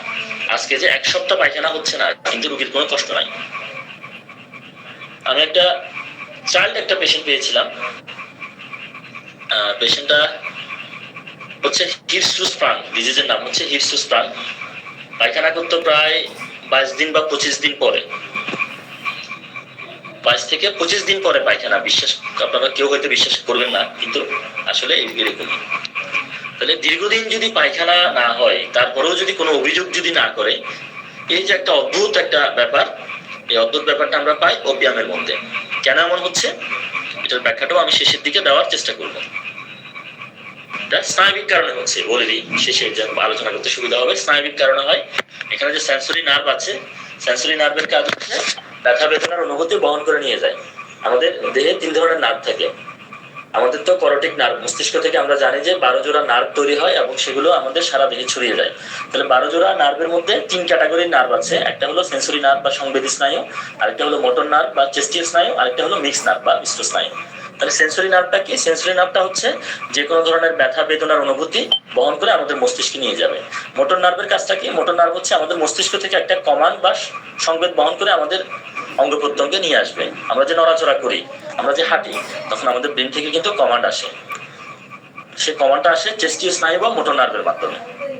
অর্থাৎ একটা মানুষ যখন প্যারালাইজড হয়ে যায়, তখন কিন্তু তার মোটর নার্ভ কাজ করে না, মোটর নার্ভ কাজ করে না। সে চাইলেও নড়াচড়া করতে পারতেছে না, মানে ব্রেন থেকে মোটর নার্ভের মাধ্যমে সিগন্যালটা আসতেছে না, সে নড়াচড়া করতে পারতেছে না। অনেক সময় আবার সেন্সরি নার্ভও কাজ করে না। আমি একটা পেশেন্ট পেয়েছিলাম, তো পেশেন্টকে প্যারালাইসের পরে লাঠি দিয়ে পায়ের মধ্যে আঘাত করার পরেও সে কোনো ব্যথা পাচ্ছিল না। অনেকগুলো মশা কামড়ে ধরেছিল পায়ে, কিন্তু ওই ব্যক্তির মধ্যে কোনো সেন্স ছিল না। এবং আমি চাবি দিয়ে ওই ব্যক্তির পায়ে অনেকক্ষণ খোঁচাখুচি করে দেখছি, না কোনো রকম সংবেদ পাইনি। অর্থাৎ এখানে সেন্সরি নার্ভও অকেজ হয়ে গেছে। তাহলে ওপিয়ামের ক্ষেত্রে যে ঘটনাটা ঘটলো, সেন্সরি নার্ভ কাজ করতেছে না। এখানে যে মল জমে আছে, এখানে দেখেন কোলনের মধ্যে কতগুলো মল জমে আছে, ঠিক আছে? মনে হচ্ছে যেন কেউ তালা দিয়ে দিছে। কিন্তু এই মলগুলো জমে পেটে প্রচুর গ্যাস হওয়ার কথা, কিমের উপদ্রব হওয়ার কথা, পেট ব্যথা হওয়ার কথা, কিন্তু পেশেন্টের কোনো কষ্টই নাই। কেন কষ্ট নাই? ওই যে বললাম, সেন্সরি নার্ভ, সংবেদ স্নায়ু, সংবেদী স্নায়ু ব্যথা বেদনা কষ্টটা বহন করে মস্তিষ্কে ঠিক মতো সাপ্লাই দিচ্ছে না, এই কারণে পেশেন্টটা ব্যথা অনুভব করতে পারছে না। ওপিয়াম কিন্তু একটা নিউরোমেডিসিন, নার্ভের উপর কাজ করে, নার্ভকে ভোঁতা করে দেয়। আফিম থেকে তৈরি করছে, এটা একটা মাদক কিন্তু নার্ভকে নষ্ট করে দেয়। এটা একটু মাথায় রাখলে আমাদের এই লক্ষণটা বুঝতে সুবিধা হবে। মলের সাইজ 4 কোণা। আচ্ছা, আমাদের এখানে একটু আগে যে দেখালাম, আমাদের যে অন্ত্র আছে, স্মল ইন্টেস্টাইন এবং লার্জ ইন্টেস্টাইন, এগুলোর স্ট্রাকচার হচ্ছে কি, আমাদের মল যখন বের হবে লম্বা হয়ে বের হবে। মলটা যখন বের হবে মানুষের, লম্বা স্ট্রাকচারটা হবে লম্বা। কিন্তু মলটা যদি 4 কোণা হয়ে বের হয়, 4 কোণা মল কেউ কি দেখছেন কখনো? 4 কোণা মল, 4 কোণা মল দেখা যায় না মানুষের মধ্যে। মানুষ 4 কোণা সাইজের পায়খানা করে না মানুষ। মলের সাইজ কখনো 4 কোণা না। মলের সাইজ যদি 4 কোণা হয় কখনো কোনো পেশেন্টের, এই যে একটা অদ্ভুত বিষয়, এটা আমরা পাবো স্যানিকিউলা অ্যাকুয়ার মধ্যে। স্যানিকিউলা অ্যাকুয়া মলের সাইজ 4 কোণা হয়। আমরা সিনথেসিস রেপার্টরি থেকে একটা রুব্রিক্স এখানে আমি দিয়েছি, স্টুল স্কোয়ার শেপ। এই দেখেন স্কোয়ার শেপ যদি হয়, বর্গাকৃতির যদি বা 4 কোণা আকৃতির যদি মল হয়, ন্যাট্রামিওর, প্লাম্বাম, স্যানিকিউলা, সেলেনিয়াম, সিপিয়া, এখানে টোটাল 5টা মেডিসিন দেওয়া হয়েছে। এখানে পৃথিবীর একমাত্র প্রাণী ওমব্যাট। এই প্রাণীটার পায়খানা কিন্তু 4 কোণা। মানুষ 4 কোণা পায়খানা করে না, কিন্তু ওমব্যাট নামক এই যে প্রাণীটা অনেকটা ইঁদুরের মতো দেখতে, দেখেন এই প্রাণীটার পায়খানাটা হচ্ছে কি 4 কোণা, কিউব শেপ। আচ্ছা, অসুস্থ অবস্থায় মানুষ বিশ্রাম নিতে চায়, কিন্তু রোগীরা যতই অসুস্থ হয় ততই তাদের মধ্যে কাজ করার ইচ্ছা বেড়ে যায় এবং একসাথে অনেকগুলো কাজ দ্রুততার সাথে করতে চায়। অসুস্থ অবস্থায় সে বিশ্রাম না নিয়ে বরং আরো বেশি কাজ করার জন্য সে ঝাঁপিয়ে পড়ে এবং অনেকগুলো কাজ একসাথে তাড়াতাড়ি করতে চায়। তাহলে এই যে একটা বিপরীত অদ্ভুত বৈশিষ্ট্য, এটা আমরা দেখি আমাদের খুবই পরিচিত একটা ওষুধ ডাল কামারার মধ্যে। দেখেন এই লোক অসুস্থ, মেডিকেলে স্যালাইন দিয়ে রাখা হয়েছে, হ্যাঁ, মানে খুবই মানে ডক্টর নার্সরা মিলে অনেক চেষ্টা করতেছে লোকটাকে সুস্থ করার জন্য, হসপিটালাইজড, কিন্তু তারপরও দেখেন এক হাতে ফোন, আরেক হাতে ল্যাপটপ, আরেক পাশে ট্যাব, আরেক পাশে টেলিফোন, মানে সবগুলো নিয়ে সে একসাথে চাচ্ছে যে অনেকগুলো কাজ করার জন্য। সে একই সাথে ল্যাপটপে কাজ করতেছে, একই সাথে ফোনে আবার কাকে জানি অফিসের কাউকে ডিরেকশন দিচ্ছে, হ্যাঁ, পাশে ট্যাবে হয়তো অন্য কোনো কাজ করতেছে, পাশে আবার টেলিফোন রাখছে, ওইদিকেও হয়তো সে কল করবে। মানে অসুস্থ অবস্থায় সাধারণত রোগীরা বিশ্রাম নিতে চায়, কিন্তু রোগীরা ডাল কামারার রোগীরা যতই অসুস্থ হবে ততই তাদের মধ্যে কাজ করার ইচ্ছা বেড়ে যাবে, একই সাথে অনেকগুলো কাজ একসাথে দ্রুততার সাথে করতে চাইবে। এটা একটা অদ্ভুত ঘটনা। মল তরল থাকলে পায়ুপথে যন্ত্রণা না হওয়ার কথা, এটা একটু আগে বলেছি। তরল মল সত্ত্বেও মলত্যাগের পর ভীষণ যন্ত্রণা, এটা রেটানিয়ার একটা অদ্ভুত একটা বৈশিষ্ট্য। এটা একটু আগে আলোচনা হয়ে গেছে, তো ডাবল স্লাইড হয়ে গেছে আর কি, যাই হোক। আচ্ছা, আরো কিছু অদ্ভুত লক্ষণ দেখেন।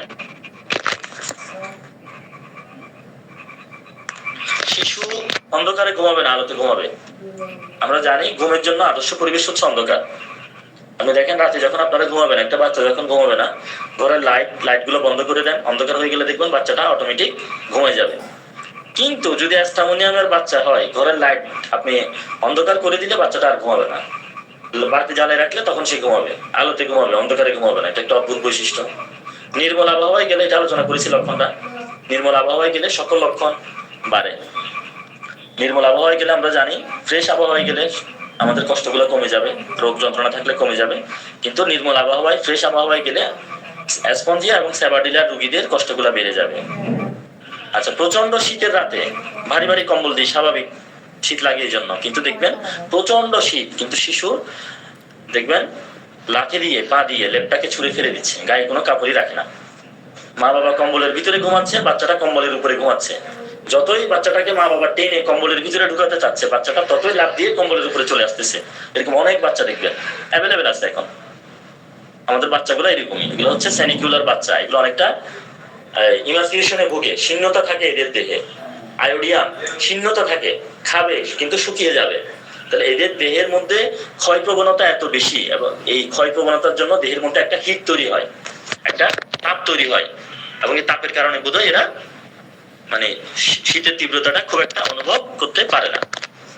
আচ্ছা, আমাদের পেটে গ্যাস হবে, আমাদের যে নাড়িভুঁড়ি আছে, ইন্টেস্টাইন আছে, সেখানে গ্যাস হবে, গ্যাসগুলো বায়ুপথ দিয়ে বের হবে, এটাই স্বাভাবিক। কিন্তু সার্সাপ্যারিলার পেশেন্টদের ক্ষেত্রে একটা পিকুলিয়ার বৈশিষ্ট্য আমরা দেখি, সেটা হচ্ছে যে মূত্রপথে বায়ু নিঃসরণ প্রস্রাবের রাস্তা দিয়ে ফিমেলদের ক্ষেত্রে বেশি হয়, এবং ফিমেলরা লজ্জায় অনেক সময় মানুষের সামনেও যায় না যে প্রস্রাবের রাস্তা দিয়ে বাতাস বেরোচ্ছে। সার্সাপ্যারিলায় এই অদ্ভুত লক্ষণটা আমরা দেখি। ফুলের গন্ধ আমরা খুব পছন্দ করি, কিন্তু ফুলের গন্ধে বেহুশ হয়ে যায়। কি অদ্ভুত রে বাবা! ফসফরাস স্যাঙ্গুইনারিয়া কেন সেন্ট ব্যবহার করতে পারে না, আতর ব্যবহার করতে পারে না, এটা বেহুশ হয়ে যাবে, ফুলের গন্ধে বেহুশ হয়ে যায়। দেখেন নার্ভটা কত সেন্সিটিভ। তাহলে অদ্ভুত অদ্ভুত বৈশিষ্ট্যগুলো নিউরোলজিক্যাল ডিসঅর্ডারের কারণে কিন্তু কি হয়, তৈরি হয়। তাহলে আমরা কিন্তু অলরেডি উত্তর পেয়ে যাচ্ছি, নিউরোলজিক্যাল ডিসঅর্ডারের কারণে বা নার্ভের কোনো গোলমালের কারণে, নার্ভের কোনো সমস্যার কারণে কিন্তু অদ্ভুত লক্ষণ তৈরি হয়। ওই যে অপিয়ামের ক্ষেত্রে বললাম, সেন্সরি নার্ভ কাজ করছে না, পেশেন্টের মধ্যে কষ্টের অনুভূতি বহন করে নিয়ে যাচ্ছে না, বিদায় 1 সপ্তাহ, 10 দিন, 15 দিন মলত্যাগ না করা সত্ত্বেও পেশেন্টের কোনো কষ্টের অনুভূতি তৈরি হচ্ছে না। আচ্ছা, পেশেন্ট যখন কোনো কিছু পান করে তখন মনে করে অন্য নালীর ভিতর দিয়ে না গিয়ে এটি বাইরে দিয়ে যাচ্ছে। পানি পান করার সময় পানি খাদ্য নালী দিয়ে পাকস্থলীতে প্রবেশ না করে বাইরে বিক্ষিপ্ত হয়ে পড়ছে বা শিরা উপশিরায় প্রবাহিত হচ্ছে, এরকম একটা অদ্ভুত অনুভূতি আমরা পাই ভিলেট্রাম অ্যালবামের মধ্যে। আবার কতগুলো শিশুদের ক্ষেত্রে আপনারা দেখবেন দিনে ভালো থাকবে, সারা রাত কান্না করবে। আশেপাশে প্রতিবেশীদের মধ্যে বা নিজেদের ঘরেও থাকতে পারে বাচ্চা, সারা রাত কান্না করে, দিনে আবার ভালো, দিনের বেলা হাসি খুশি খেলতেছে। জালাপা, সিফিলিনাম, সরিনাম। যদি সিফিলিটিক মাইজমের প্রাবল্য থাকে আপনারা জালাপা দিবেন না, আপনারা সিফিলিনামটা প্রয়োগ করবেন। জালাপা দিলে কিন্তু লক্ষণটা চাপা পড়ার একটা চান্স থাকে, যেহেতু সিফিলিনাম একটা গভীর ক্রিয়াশীল ওষুধ, আপনারা সিফিলিনামটাকে বাছাই করবেন। তাহলে পরবর্তী জীবনে বড় ধরনের কোনো রোগ আসার কথা থাকলে সেটা আর আসবে না।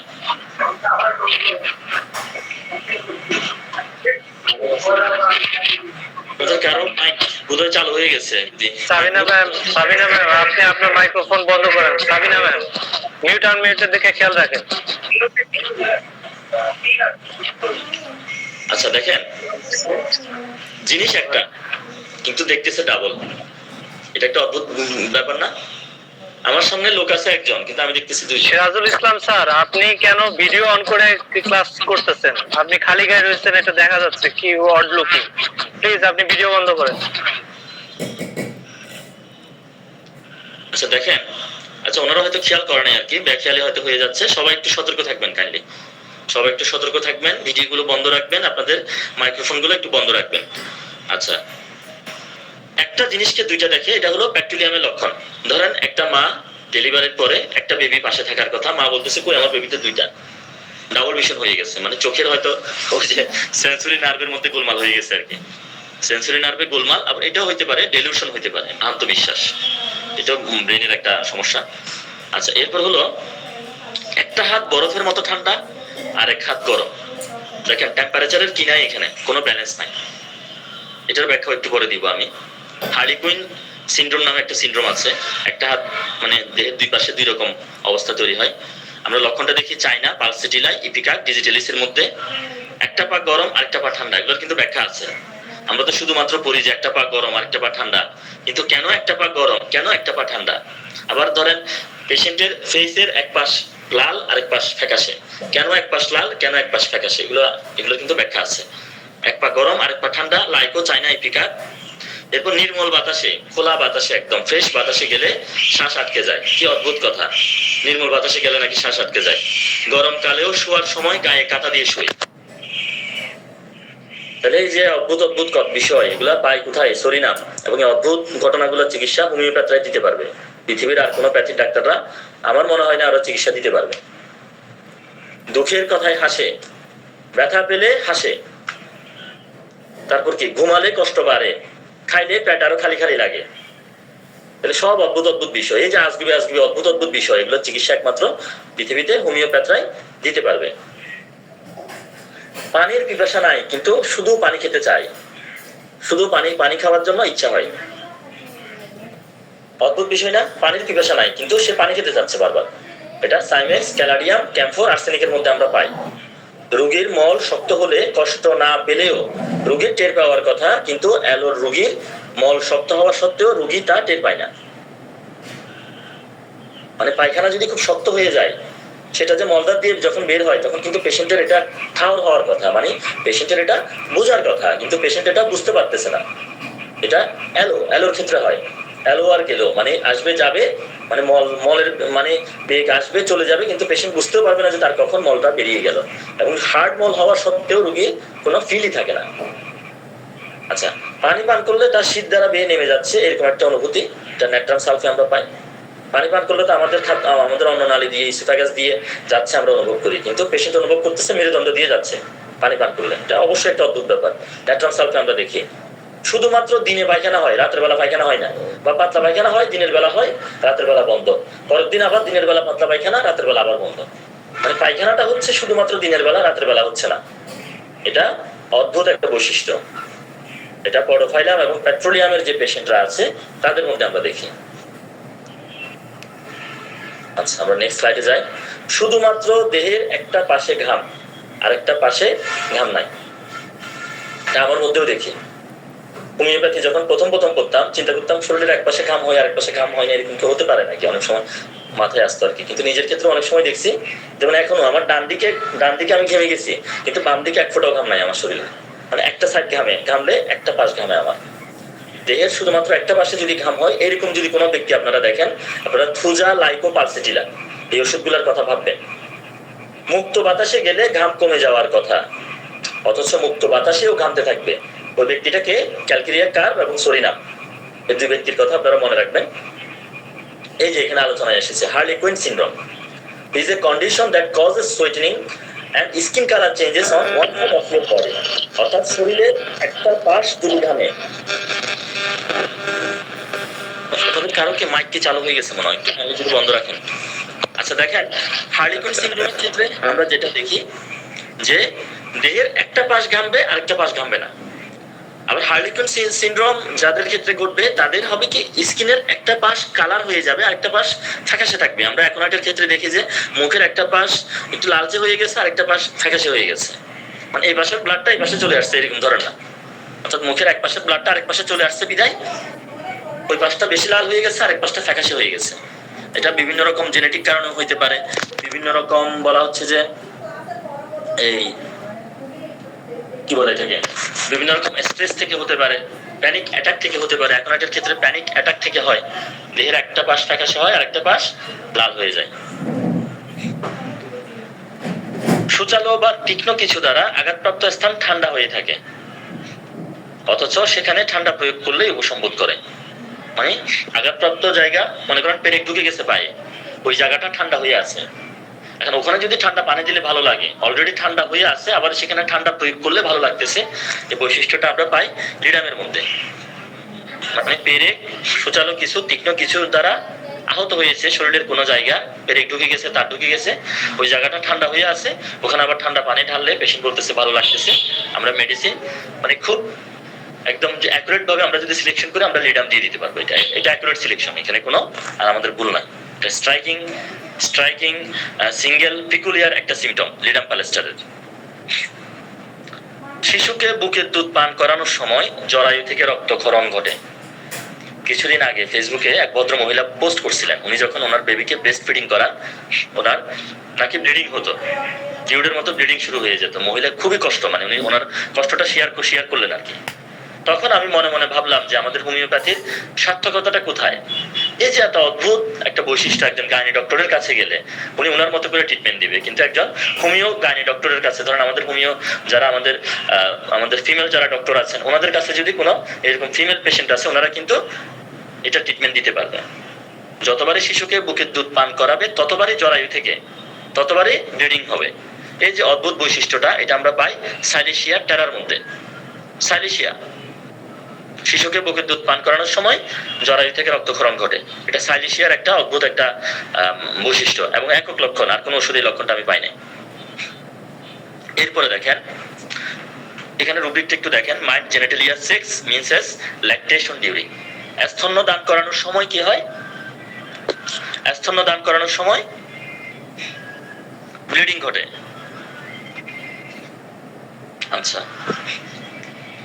প্রচুর খাচ্ছে যাচ্ছে তারপরও শুকিয়ে যাচ্ছে। দেখেন কিভাবে খাচ্ছে, সারাক্ষণ খায় তারপরে শুকিয়ে যায়, প্রচুর খাচ্ছে যাচ্ছে তারপরও শুকিয়ে যায়, খাই দায় শুকিয়ে যায়। এটা বোধহয় কিছুক্ষণ আগে আলোচনা করেছিলাম, general emaciation appetite with emaciation ravenous, এটা তার না থাকি নেক্সটে চলে যায়। উদ্ভেদ নাই অথচ চুলকানি, মানে শরীরে কোন রকম ইরাপশন বা কোনো কিছু ওঠা নাই, শুষ্ক চুলকানি। তাহলে এটা আমরা পাই ডোলিকস প্রুডেন্সের মধ্যে। রুব্রিকটা একটু দেখে নেই, স্কিন ইচিং ইরাপশন উইদাউট, উদ্বেগ ব্যতীত রোগীর চুলকানি। এটার ব্যাখ্যাটাও আমি শেষের দিকে দিব। কেমিক্যাল রিঅ্যাকশন ঘটে, আসলে দেহে কি হয়, কেমিক্যাল রিঅ্যাকশন ঘটে। অদ্ভুত লক্ষণ কেন ঘটে? অদ্ভুত লক্ষণ দুইটা কারণে ঘটে, একটা হচ্ছে নিউরোলজিক্যাল ডিসঅর্ডারের কারণে বা নার্ভে কোনো গোলযোগের কারণে, নার্ভে কোনো ত্রুটির কারণে, নার্ভাস সিস্টেমে কোনো সমস্যার কারণে। আরেকটা ঘটে কেমিক্যাল রিঅ্যাকশনের কারণে। যেমন ধরেন অবিবাহিত হওয়া সত্ত্বেও ব্রেস্টে দুধ চলে আসছে, এটা একটা কেমিক্যাল রিঅ্যাকশন। আবার স্কিনে কোনো উদ্বেগ নাই তারপরে সেখানে চুলকাচ্ছে, এখানে একটা কেমিক্যাল রিঅ্যাকশন হয়েছে এখানে। আইজি আছে, ইমিউনোগ্লোবিন ই। ইমিউনোগ্লোবিন ইর কারণে আমাদের দেহে অ্যালার্জিক যে রিঅ্যাকশন হয় এটার কারণে কিন্তু চুলকানি হয়। তাহলে দেখেন আপনি অদ্ভুত লক্ষণগুলোকে আপনি দুইটা ক্যাটাগরিতে ফেলতে পারবেন, একটা হচ্ছে নিউরোলজিক্যাল ডিসঅর্ডার আর একটা হচ্ছে কি কেমিক্যাল রিঅ্যাকশন। এটা আছে, এরপরে স্লাইডে আসবে। আচ্ছা, ইকুইজেটাম হাইমেল। ইকুইজেটাম হাইমেল তো আমরা ব্যবহার করি বিছানায় যারা প্রস্রাব করে, বাচ্চারা ব্যাড ওয়েট যাদের থাকে বিছানায় প্রস্রাব করে ঘুমে, অনেকে স্পেসিফিক ভাবে দেন। আমিও আমার লাইফে একবার প্রয়োগ করে দেখেছিলাম, একটা পেশেন্টের মধ্যে কাজ করে নাই আসলে স্পেসিফিক ওষুধ, অনেক সময় কাজ করতেও পারে নাও করতে পারে, এই জন্য সিমটম নিয়ে দেওয়াই ভালো। তো ইকুইজেটামের একটা অদ্ভুত লক্ষণ দেখেন এখানে, এটা কোত্থেকে নিলাম, এটা সম্ভবত রগার মরিসনের ডেস্কটপ গাইড থেকে নিয়ে নিলাম স্ক্রিনশটটা। Urinary more argin when the bladder is near limpidity, less argin and less dysuria when there is more urine। অর্থাৎ যখন বলা হচ্ছে মূত্রথলিতে প্রস্রাব বেশি জমে যাবে তখন প্রস্রাব কম হবে, আবার যখন মূত্রথলি প্রায় খালি হয়ে যাবে তখন প্রস্রাবটা বেশি হবে। এটা একটা অদ্ভুত বিষয় না? এটা অদ্ভুত বিষয়। ব্লাডার, ইউরিনারি ব্লাডার যখন খালি হয়ে যাচ্ছে তখন নাকি প্রস্রাবের বেগ আসতেছে। আমরা জানি ইউরিনারি ব্লাডারে যখন প্রস্রাবের পরিমাণ, ইউরিনের পরিমাণ বেড়ে যাবে, বেশি ইউরিন জমে যাবে তখন বেগ আসবে, কিন্তু এর ব্যতিক্রম। যখন ব্লাডার ভর্তি হচ্ছে তখন বেগ কমে যাচ্ছে, যখন ব্লাডার খালি হচ্ছে তখন প্রস্রাবের বেগ বেড়ে যাচ্ছে। অদ্ভুত বিষয়। ইকুইজেটাম হাইমেলের মধ্যে এই লক্ষণটা আমরা পাই। একদম শেষের দিকে চলে আসছি, কাইমেরিক পেশেন্ট নিয়ে একটু আলোচনা করব। কাইমেরিক দেহের দুই পাশ দুই রকম যাদের। Chimerism is in human can occur when a mom is pregnant with twins. If one embryo dies, the other one could possibly absorb its deceased twin cells. মানে একটা মা যখন একটা টুইন বেবি যখন কনসিভ করে ফেলে, মানে ডাবল বাচ্চা হবে, কি বলে যমজ বাচ্চা হবে, দেখা গেছে একটা এমব্রায়ো, একটা ভ্রূণ মারা গেল, সে মৃত ভ্রূণটা যে জীবিত ভ্রূণের মধ্যে কি হয়ে গেল, ডিসিস্ট হয়ে গেল, ঢুকে গেল, তখন যে মানুষটা পয়দা হবে মানুষের দেহের দুই অংশ দুই রকম হবে। দেহের মধ্যে দুই অংশ দেখেন,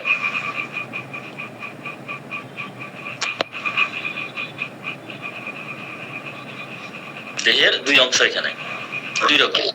তাহলে এগুলোর রোগও কিন্তু ভিন্ন ভিন্ন হবে। এখানে একটা অংশে অ্যালার্জিক প্রবণতা থাকবে, আরেকটা অংশে অ্যালার্জিক প্রবণতা থাকবে। একটু কাইন্ডলি মিউট হয়ে যান, কারণ প্রচন্ড সাউন্ড আসতেছে। আচ্ছা দেখেন, তাহলে এখানে দেখেন, এখানে যে কাইমেরিক পেশেন্ট বললাম, একটা অর্থাৎ একটা মানুষের মধ্যে দুইটা দেহ, ঠিক আছে? মনে করেন একটা মানুষ, তার যমজ ভাই যার হওয়ার কথা ছিল সে তো ভ্রূণ অবস্থায় মারা গেছে, তার শরীরে সেই অংশটুকু, ভ্রূণের অংশটুকু ঢুকে মিশে গেছে, এবং মানুষটা যখন জন্ম নিবে তখন কিন্তু ওই যে দুইটা দেহের বৈশিষ্ট্য থাকবে। কোন অংশে, একটা অংশে একজনের বৈশিষ্ট্য, আরেকটা অংশে আরেকজনের বৈশিষ্ট্য। এখন কোন অংশটা অ্যালার্জিক হবে, কোন অংশটা অ্যালার্জিক হবে না,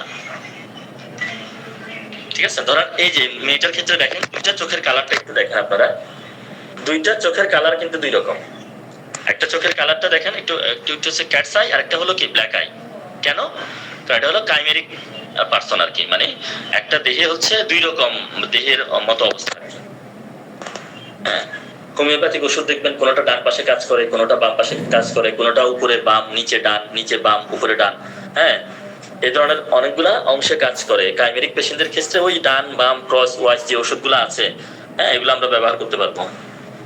এগুলো কিন্তু আসলে অদ্ভুত বিষয়, এগুলো অদ্ভুত বিষয়, সচরাচর এরকম পেশেন্ট আমরা পাই না, বিরল রোগী এগুলা। দেখেন এখানে দুই চোখের মনির কালারটা একটু দেখেন, দেখা যাচ্ছে তো না?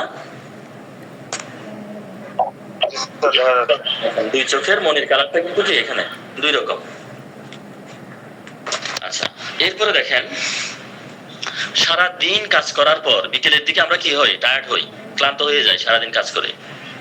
অথচ কোন কোন ওষুধের রোগীদের ক্ষেত্রে আমরা দেখি যে বিকেলের দিকে অক্লান্ত কর্মশক্তির উন্নতি ঘটে এবং দেহে তারা শক্তি অনুভব করেন। ওষুধটা প্রুভিং করেছেন ডাক্তার রাজন শঙ্করন, বানগারা স্যাসিয়াটাস। আমাদের চট্টগ্রামের কেউ থাকলে আপনারা জেনে থাকবেন, আনিয়াপ বলে আমাদের আঞ্চলিক ভাষায়, আনিয়াপ, ঠিক আছে? আপ মানে হচ্ছে সাপ আর কি। হ্যাঁ, আনিয়াপ, এই সাপ থেকে এই মেডিসিনটা তৈরি করা হয়। এটা হচ্ছে স্নেক ভেনম থেকে, আমাদের যে 13, 14, 15টার মতো মেডিসিন আছে স্নেক ভেনম থেকে এই সাপের বিষ থেকে, তার মধ্যে এটা হলো মানে অন্যতম একটা স্নেক। এবং এটা প্রুভিং এ দেখা গেছে যে পেশেন্টটা সারাদিন কাজ করার পরে, যেখানে ক্লান্ত হয়ে যাওয়ার কথা, সেখানে সারাদিন কাজ করার পরে বিকেলের দিকে এসে শরীরের শক্তিটা আরো যেন বেড়ে যায়। এটা একটা অদ্ভুত বিষয়। সাপ কিন্তু সন্ধ্যার পরে সক্রিয় হয়, সন্ধ্যার পরে শক্তি বাড়ে। আচ্ছা, এরপরে এখন আসছেন কজগুলো একটু দেখি। এই যে এতক্ষণ যতগুলো আমি অদ্ভুত লক্ষণ আলোচনা করলাম, সবগুলো অদ্ভুত লক্ষণ হয় কোনোটা নিউরোলজিক্যাল ডিস্টারবেন্স, নয় কোনোটা কেমিক্যাল রিঅ্যাকশন জনিত কারণ, কোনোটা নিউরোলজিক্যাল ডিস্টারবেন্স। ধরেন এই আস্তে কথা বললে শুনে না, জোরে কথা বললে শুনে না, আস্তে আস্তে বললে শুনে, কাছে কথা বলতেছে শুনতেছে না, দূরে কি কথা বলতেছে ওইটা ঠিকই শুনে যায়। সে কোনো হইচই নাই, নিরিবিলি জায়গায় কথা বললে সে শুনে না, মিছিলের মধ্যে হইচই গোলমালের মধ্যে কথা বললে বা সাউন্ড সিস্টেম বাজিয়ে দিয়ে কথা বললে সে ভালো শুনে, গাড়ির হর্ন বাজালে সে কানে ভালো শুনে, এমনিতে কানে শুনতেছে না। এগুলো অদ্ভুত বিষয়। তাহলে এগুলো সবগুলো হচ্ছে কি নিউরোলজিক্যাল ডিস্টারবেন্স, স্নায়বিক গোলযোগ। স্নায়বিক গোলযোগের কারণে এরকম হচ্ছে। ইগনিশিয়ার পেশেন্টদের ক্ষেত্রে কি ঘটে, ওই যে বললাম খাওয়ার পরেও পেটটা খালি খালি লাগে, এটা কি তাহলে নিউরোলজিক্যাল ডিস্টারবেন্স। তারপর হচ্ছে তিতা খাবার, কিন্তু রোগীটার মনে হচ্ছে এটা মিষ্টি, তিত করলা দিছে, রোগী বলতেছে তিত করলা মিষ্টি মিষ্টি লাগতেছে কেন, তাহলে এটাও কি নিউরোলজিক্যাল ডিস্টারবেন্স। তারপর হচ্ছে কি ওই যে ইউরিনারি ব্লাডারের মধ্যে প্রস্রাবের পরিমাণ বেশি হলে প্রস্রাবের বেগ কমে যায়, আবার ইউরিনারি ব্লাডার খালি হলে প্রস্রাবের বেগটা বেড়ে যায়। তাহলে এটাও কি নিউরোলজিক্যাল একটা ডিস্টারবেন্স, স্নায়বিক একটা ডিস্টারবেন্স। মানে স্নায়ুর যেভাবে কাজ করার কথা স্নায়ুগুলো সেভাবে কাজ করছে না, সে কারণে এই ধরনের সমস্যাগুলো দেখা দিচ্ছে। আর অবিবাহিত কুমারী মেয়ের স্তনে দুধ চলে আসছে, এটা হলো কি কেমিক্যাল রিঅ্যাকশন। তাহলে আমরা দেখতে পাচ্ছি যতগুলো পিকুলিয়ার বা অদ্ভুত লক্ষণ আছে, এগুলো কোনোটা হয় নিউরোলজিক্যাল ডিস্টারবেন্স হবে, কোনোটা হবে নয়তো কোনোটা হবে কি কেমিক্যাল রিঅ্যাকশন। এই যে দুঃখের কথায় হাসি, এটা নিউরোলজিক্যাল ডিস্টারবেন্স। তিতা স্বাদ মিষ্টি, এটা তো বললাম আমি, ফুলের ঘ্রাণে বেহুশ হওয়া, এগুলো সব কি নিউরোলজিক্যাল ডিস্টারবেন্স। আর অবিবাহিত মেয়েদের স্তনে দুধের সঞ্চার, এই অদ্ভুত লক্ষণটা কি, এটা হলো কেমিক্যাল রিঅ্যাকশন এখানে। আবার দেখেন উদ্বেগ নাই অথচ চুলকানি, এখানেও কেমিক্যাল রিঅ্যাকশন দায়ী, ইমিউনোগ্লোবিন ই দায়ী। একদম সর্বশেষ স্লাইডে চলে আসছি, শেষ করে দিব। কেন সাহেবের একটা উক্তি দিয়ে শেষ করতেছি, কেন্টের যে লেকচার্স। কেন সাহেব তার লেকচার্সের ক্যালিকার অধ্যায়ে অদ্ভুত লক্ষণ দ্বারা চালিত হওয়ার সময় সতর্কতা অবলম্বন করতে বলেছেন। দেখেন কেন সাহেব কি বলেছেন, একটু পড়ে শোনাই আপনাদের। যদি তুমি কোনো অদ্ভুত লক্ষণ দ্বারা চালিত হও, তাহা হইলে ওষুধটিকে খুব ভালোভাবে পড়িয়া এবং রোগীটিকে খুব ভালোভাবে পর্যবেক্ষণ করিয়া স্থির করিবে যে উভয়ের মধ্যে যে সাদৃশ্য আছে তাহার দ্বারা আরোগ্য আশা করা যাইতে পারে কিনা। এই নিয়মের কোনরূপ ব্যতিক্রম ক্ষতিকারক এবং এরূপ করিলে একটি ওষুধ দেওয়ার অভ্যাস হইয়া পড়িবে। মানে আমরা যখন কোনো পিকুলিয়া লক্ষণ দেখে ওষুধ যখন আমরা দিতে যাব, তখন আমরা অবশ্যই বিবেচনা করবো এই যে আমি ওষুধটা দিচ্ছি এটা রোগীর মধ্যে কাজ করবে কিনা, রোগী আরোগ্য হবে কিনা এই ওষুধে। তাহলে আমাকে ওষুধের আরো কিছু বিষয় আমার দেখা লাগবে, তখন রোগীর আরো কিছু বিষয় আমার তখন বিশ্লেষণ করা লাগবে, শুধু ওই লক্ষণ দেখেই আমি ওষুধটা দিয়ে দিব না। যদি আমরা এগুলো যদি না করে শুধুমাত্র অদ্ভুত লক্ষণ পেলাম একটা ওষুধ দিয়ে দিলাম, আমার বদভ্যাস হয়ে যাবে। ওষুধ অ্যানালাইসিস করা, রোগী অ্যানালাইসিস করা, এগুলো আমরা আর করবো না। তাহলে এই নিয়মের কোনরূপ ব্যতিক্রম ক্ষতিকারক, এভাবে করলে সেটা একটা ক্ষতিকারক বিষয় হয়ে যাবে এবং এই ধরনের করলে একটা ওষুধ দেওয়া অভ্যাস হইয়া পড়িবে। অর্থাৎ একটি লক্ষণে ওষুধ দেওয়া অভ্যাস হয়ে যাবে আমাদের। সেজন্য কখনো আমরা যতই আমরা অদ্ভুত লক্ষণ জানি বা অদ্ভুত লক্ষণ পাই, আমরা অবশ্যই একটু তলিয়ে দেখবো যে ওষুধ যে আমরা দিচ্ছি অদ্ভুত লক্ষণ, এই ওষুধটা আদৌ এই পেশেন্টের এই সিমটমের সাথে বা টোটালিটির সাথে সামগ্রিকভাবে যাচ্ছে কিনা, যাবে কিনা। টোটালিটি সিমটমই হচ্ছে আমাদের শেষ কথা। টোটালিটি অফ সিমটমই হচ্ছে সবচেয়ে বড় অদ্ভুত লক্ষণ, বড় আনকমন লক্ষণ আমাদের জন্য ওষুধ নির্বাচনে। ধন্যবাদ সবাইকে যারা ছিলেন এতক্ষণ কষ্ট করে। আসসালামু আলাইকুম।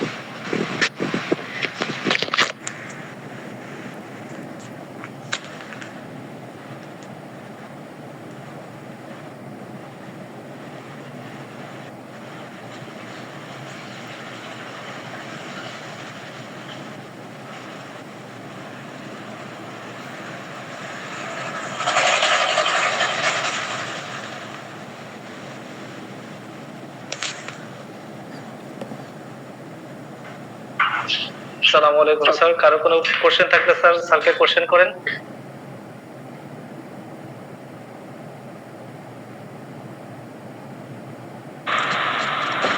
এই লক্ষণগুলো আমরা কিভাবে সংগ্রহ করতে পারি? প্রথম দিকটা কয়টা স্যার তো দিয়েই দিল, তাহলে তো সংগ্রহ তো এখানেই হয়ে গেল। এটা আমার অনেক বছরের কালেকশন, বুঝতে পারছেন? অনেক বছরের কালেকশন আপনাদেরকে 2টা ক্লাসে আমি দিয়ে দিলাম। আমি যখন অর্গানল অফ মেডিসিনে যখন আমি অদ্ভুত লক্ষণের কথা বললাম, অ্যানিমেল স্যার যখন অদ্ভুত লক্ষণের কথা বললেন অর্গানে, তখন আমি অনেকের কাছে গেছি অদ্ভুত লক্ষণ কালেকশন করার জন্য। কারো কাছে কোনো শিট, গাইড, নোট কিছুই পাই নাই। তা আমি নিজেই অদ্ভুত লক্ষণগুলো কালেকশন করছি বিভিন্ন জায়গা থেকে। সেই আমার সংগ্রহ করা যত অদ্ভুত লক্ষণ সবগুলো এখানে দিয়ে দিছি আমি। আমার লাইফে যতগুলো অদ্ভুত লক্ষণ ছিল সংগ্রহে। অদ্ভুত লক্ষণ হচ্ছে স্বাভাবিকের ব্যতিক্রম যে বৈশিষ্ট্যগুলা, স্বাভাবিকের ব্যতিক্রম বৈশিষ্ট্যগুলো হচ্ছে অদ্ভুত লক্ষণ। মানে একটা স্বাভাবিক কথা, একটা অস্বাভাবিক কথা, দুইটা কথার মাঝখানে একটা অথচ থাকবে। আমি আবারও বলছি, একটা স্বাভাবিক কথা, একটা অস্বাভাবিক কথা, দুইটা কথার মাঝখানে একটা অথচ থাকবে। খাওয়ার পরে পেটের মধ্যে বরাবর থাকার কথা, অথচ খাওয়ার পরে পেটটা খালি লাগে। দুঃখ পেলে কান্না করার কথা, অথচ দুঃখ পেলে রুগীটা হাসে। ব্যথা পেলে রুগীটার কান্না করার কথা, অথচ ব্যথা পেলে রুগীটা হাসতেছে। তারপর ধরেন শরীরে কোনো চর্মরোগ হলে, কোনো উদ্বেগ উঠলে চুলকানি থাকার কথা, অথচ কোনো উদ্বেগ নাই, রুগীটা চুলকাচ্ছে। বিয়ে করলে, প্রেগনেন্ট হলে, বেবি হলে ব্রেস্টে দুধ আসার কথা, অথচ অবিবাহিত মেয়েটার ব্রেস্টে দুধ চলে আসছে। মানে একটা স্বাভাবিক কথা, একটা অস্বাভাবিক কথা, মাঝখানে একটা অথচ থাকছে। স্যার এই রুব্রিকটা একটু দেবেন স্যার। অবিবাহিত মেয়েদের স্প্রে দুধ চলে আসে, রুব্রিকটা একটু দেবেন স্যার। রুব্রিকটা পাইনি স্যার। আচ্ছা।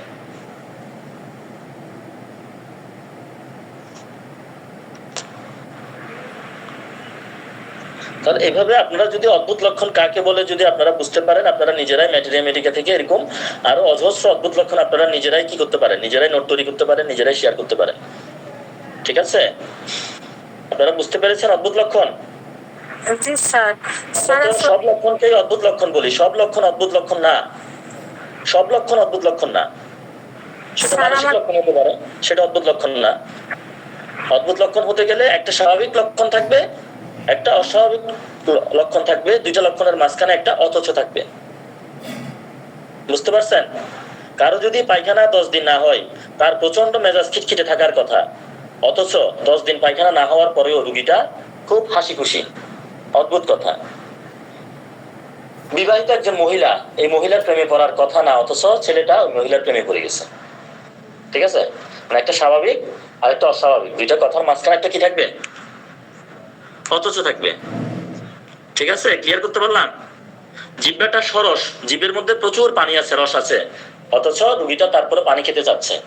পানির পিপাসা নাই, অথচ রুগীটা পানি পান করতে চাচ্ছে। আবার পানির পিপাসা আছে, অথচ রুগীটা পানি পান করতে চাচ্ছে না। তাহলে স্বাভাবিকের ব্যতিক্রম হলে এটা কি হবে? অদ্ভুত হবে। খোলা জায়গায় গেলে শ্বাস প্রশ্বাস ক্লিয়ার হয়ে যাওয়ার কথা, নিঃশ্বাস ক্লিয়ার হয়ে যাওয়ার কথা, অথচ খোলা জায়গায় গেলে শ্বাস প্রশ্বাস বাধাপ্রাপ্ত হয়। স্বাভাবিকের ব্যতিক্রম, দুইটা কথা অথচ দিয়ে যুক্ত হলে সেটা অদ্ভুত লক্ষণ। দেখে কেউ একজন বলেন দেখি।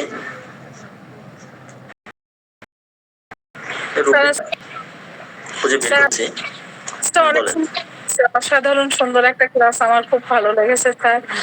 আর স্যার হচ্ছে একটা কথা বলি, ওই যে কোষ্ঠিকাম স্যার, কোষ্ঠিকামের রোগীদের যে দাঁড়ায় যেমন সব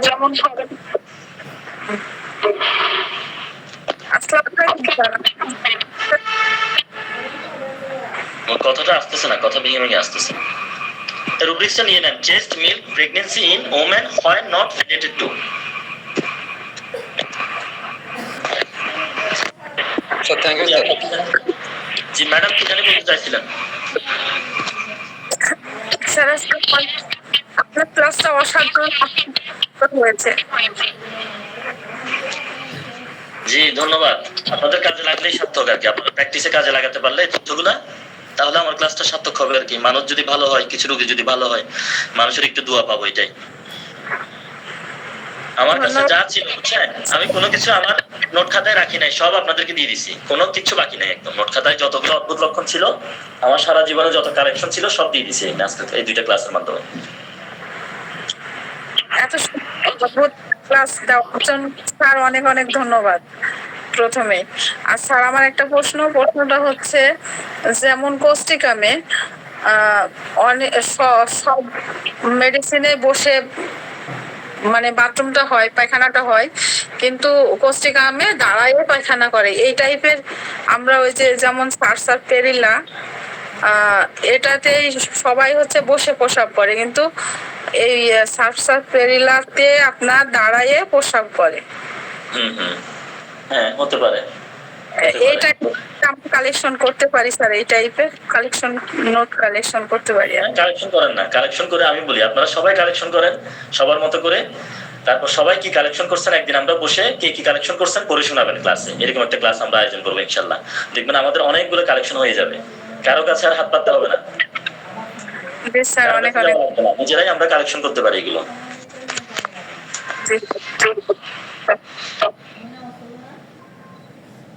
স্যার এই ক্লাসটা ইউটিউবে দেওয়া হয়, ইউটিউবে আমাদের ডক্টরস পয়েন্টে যারা আছে ওনারা বলতে পারবেন, ওরা তো আমার ক্লাসগুলো দিয়ে দেয়, ফেসবুকে দিয়ে দেয় সম্ভবত, ইউটিউবে শেষ ক্লাসগুলো দিচ্ছে কিনা তো জানি না। আমাদের মডারেটর কে আছেন উনি ভালো বলতে পারবেন।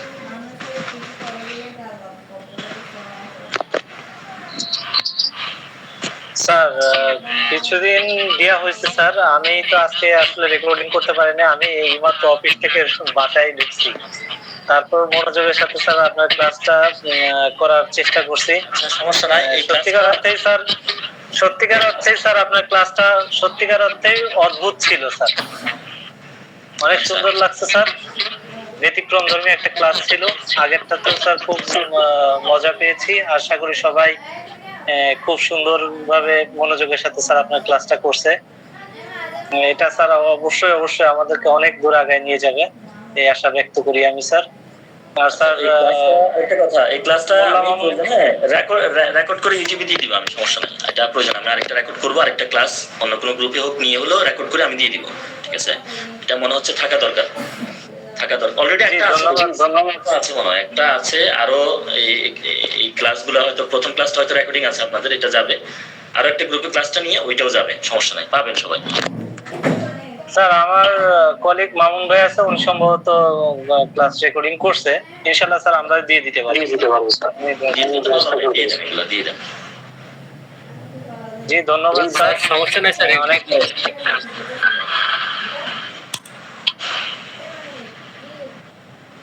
ধন্যবাদ স্যার, অনেক রাত জেগে স্যার আপনি অনেক সুন্দর একটা ক্লাস নেওয়ার জন্য আপনাকে ডক্টরস পয়েন্টের পক্ষ থেকে অসংখ্য ধন্যবাদ স্যার। স্যার আপনি চাইলে স্যার বিদায় নিতে পারেন স্যার। জি আপনাদেরকেও ধন্যবাদ যারা কষ্ট করে ক্লাসটা করলেন। এখন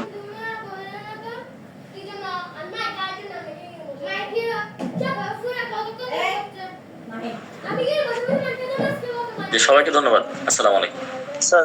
জি স্যার, আসসালামু আলাইকুম স্যার। ধন্যবাদ সকল ডাক্তার বৃন্দদেরকে যারা অনেক রাত্রি জেগে অক্লান্ত পরিশ্রম করে স্যারের ক্লাসটা শুনলেন এবং করলেন, সবাইকে ধন্যবাদ জানিয়ে আজকের মতো ক্লাস এখানেই শেষ করছি। শুভরাত্রি, সবাই ভালো থাকবেন, সুস্থ থাকবেন, আসসালামু আলাইকুম।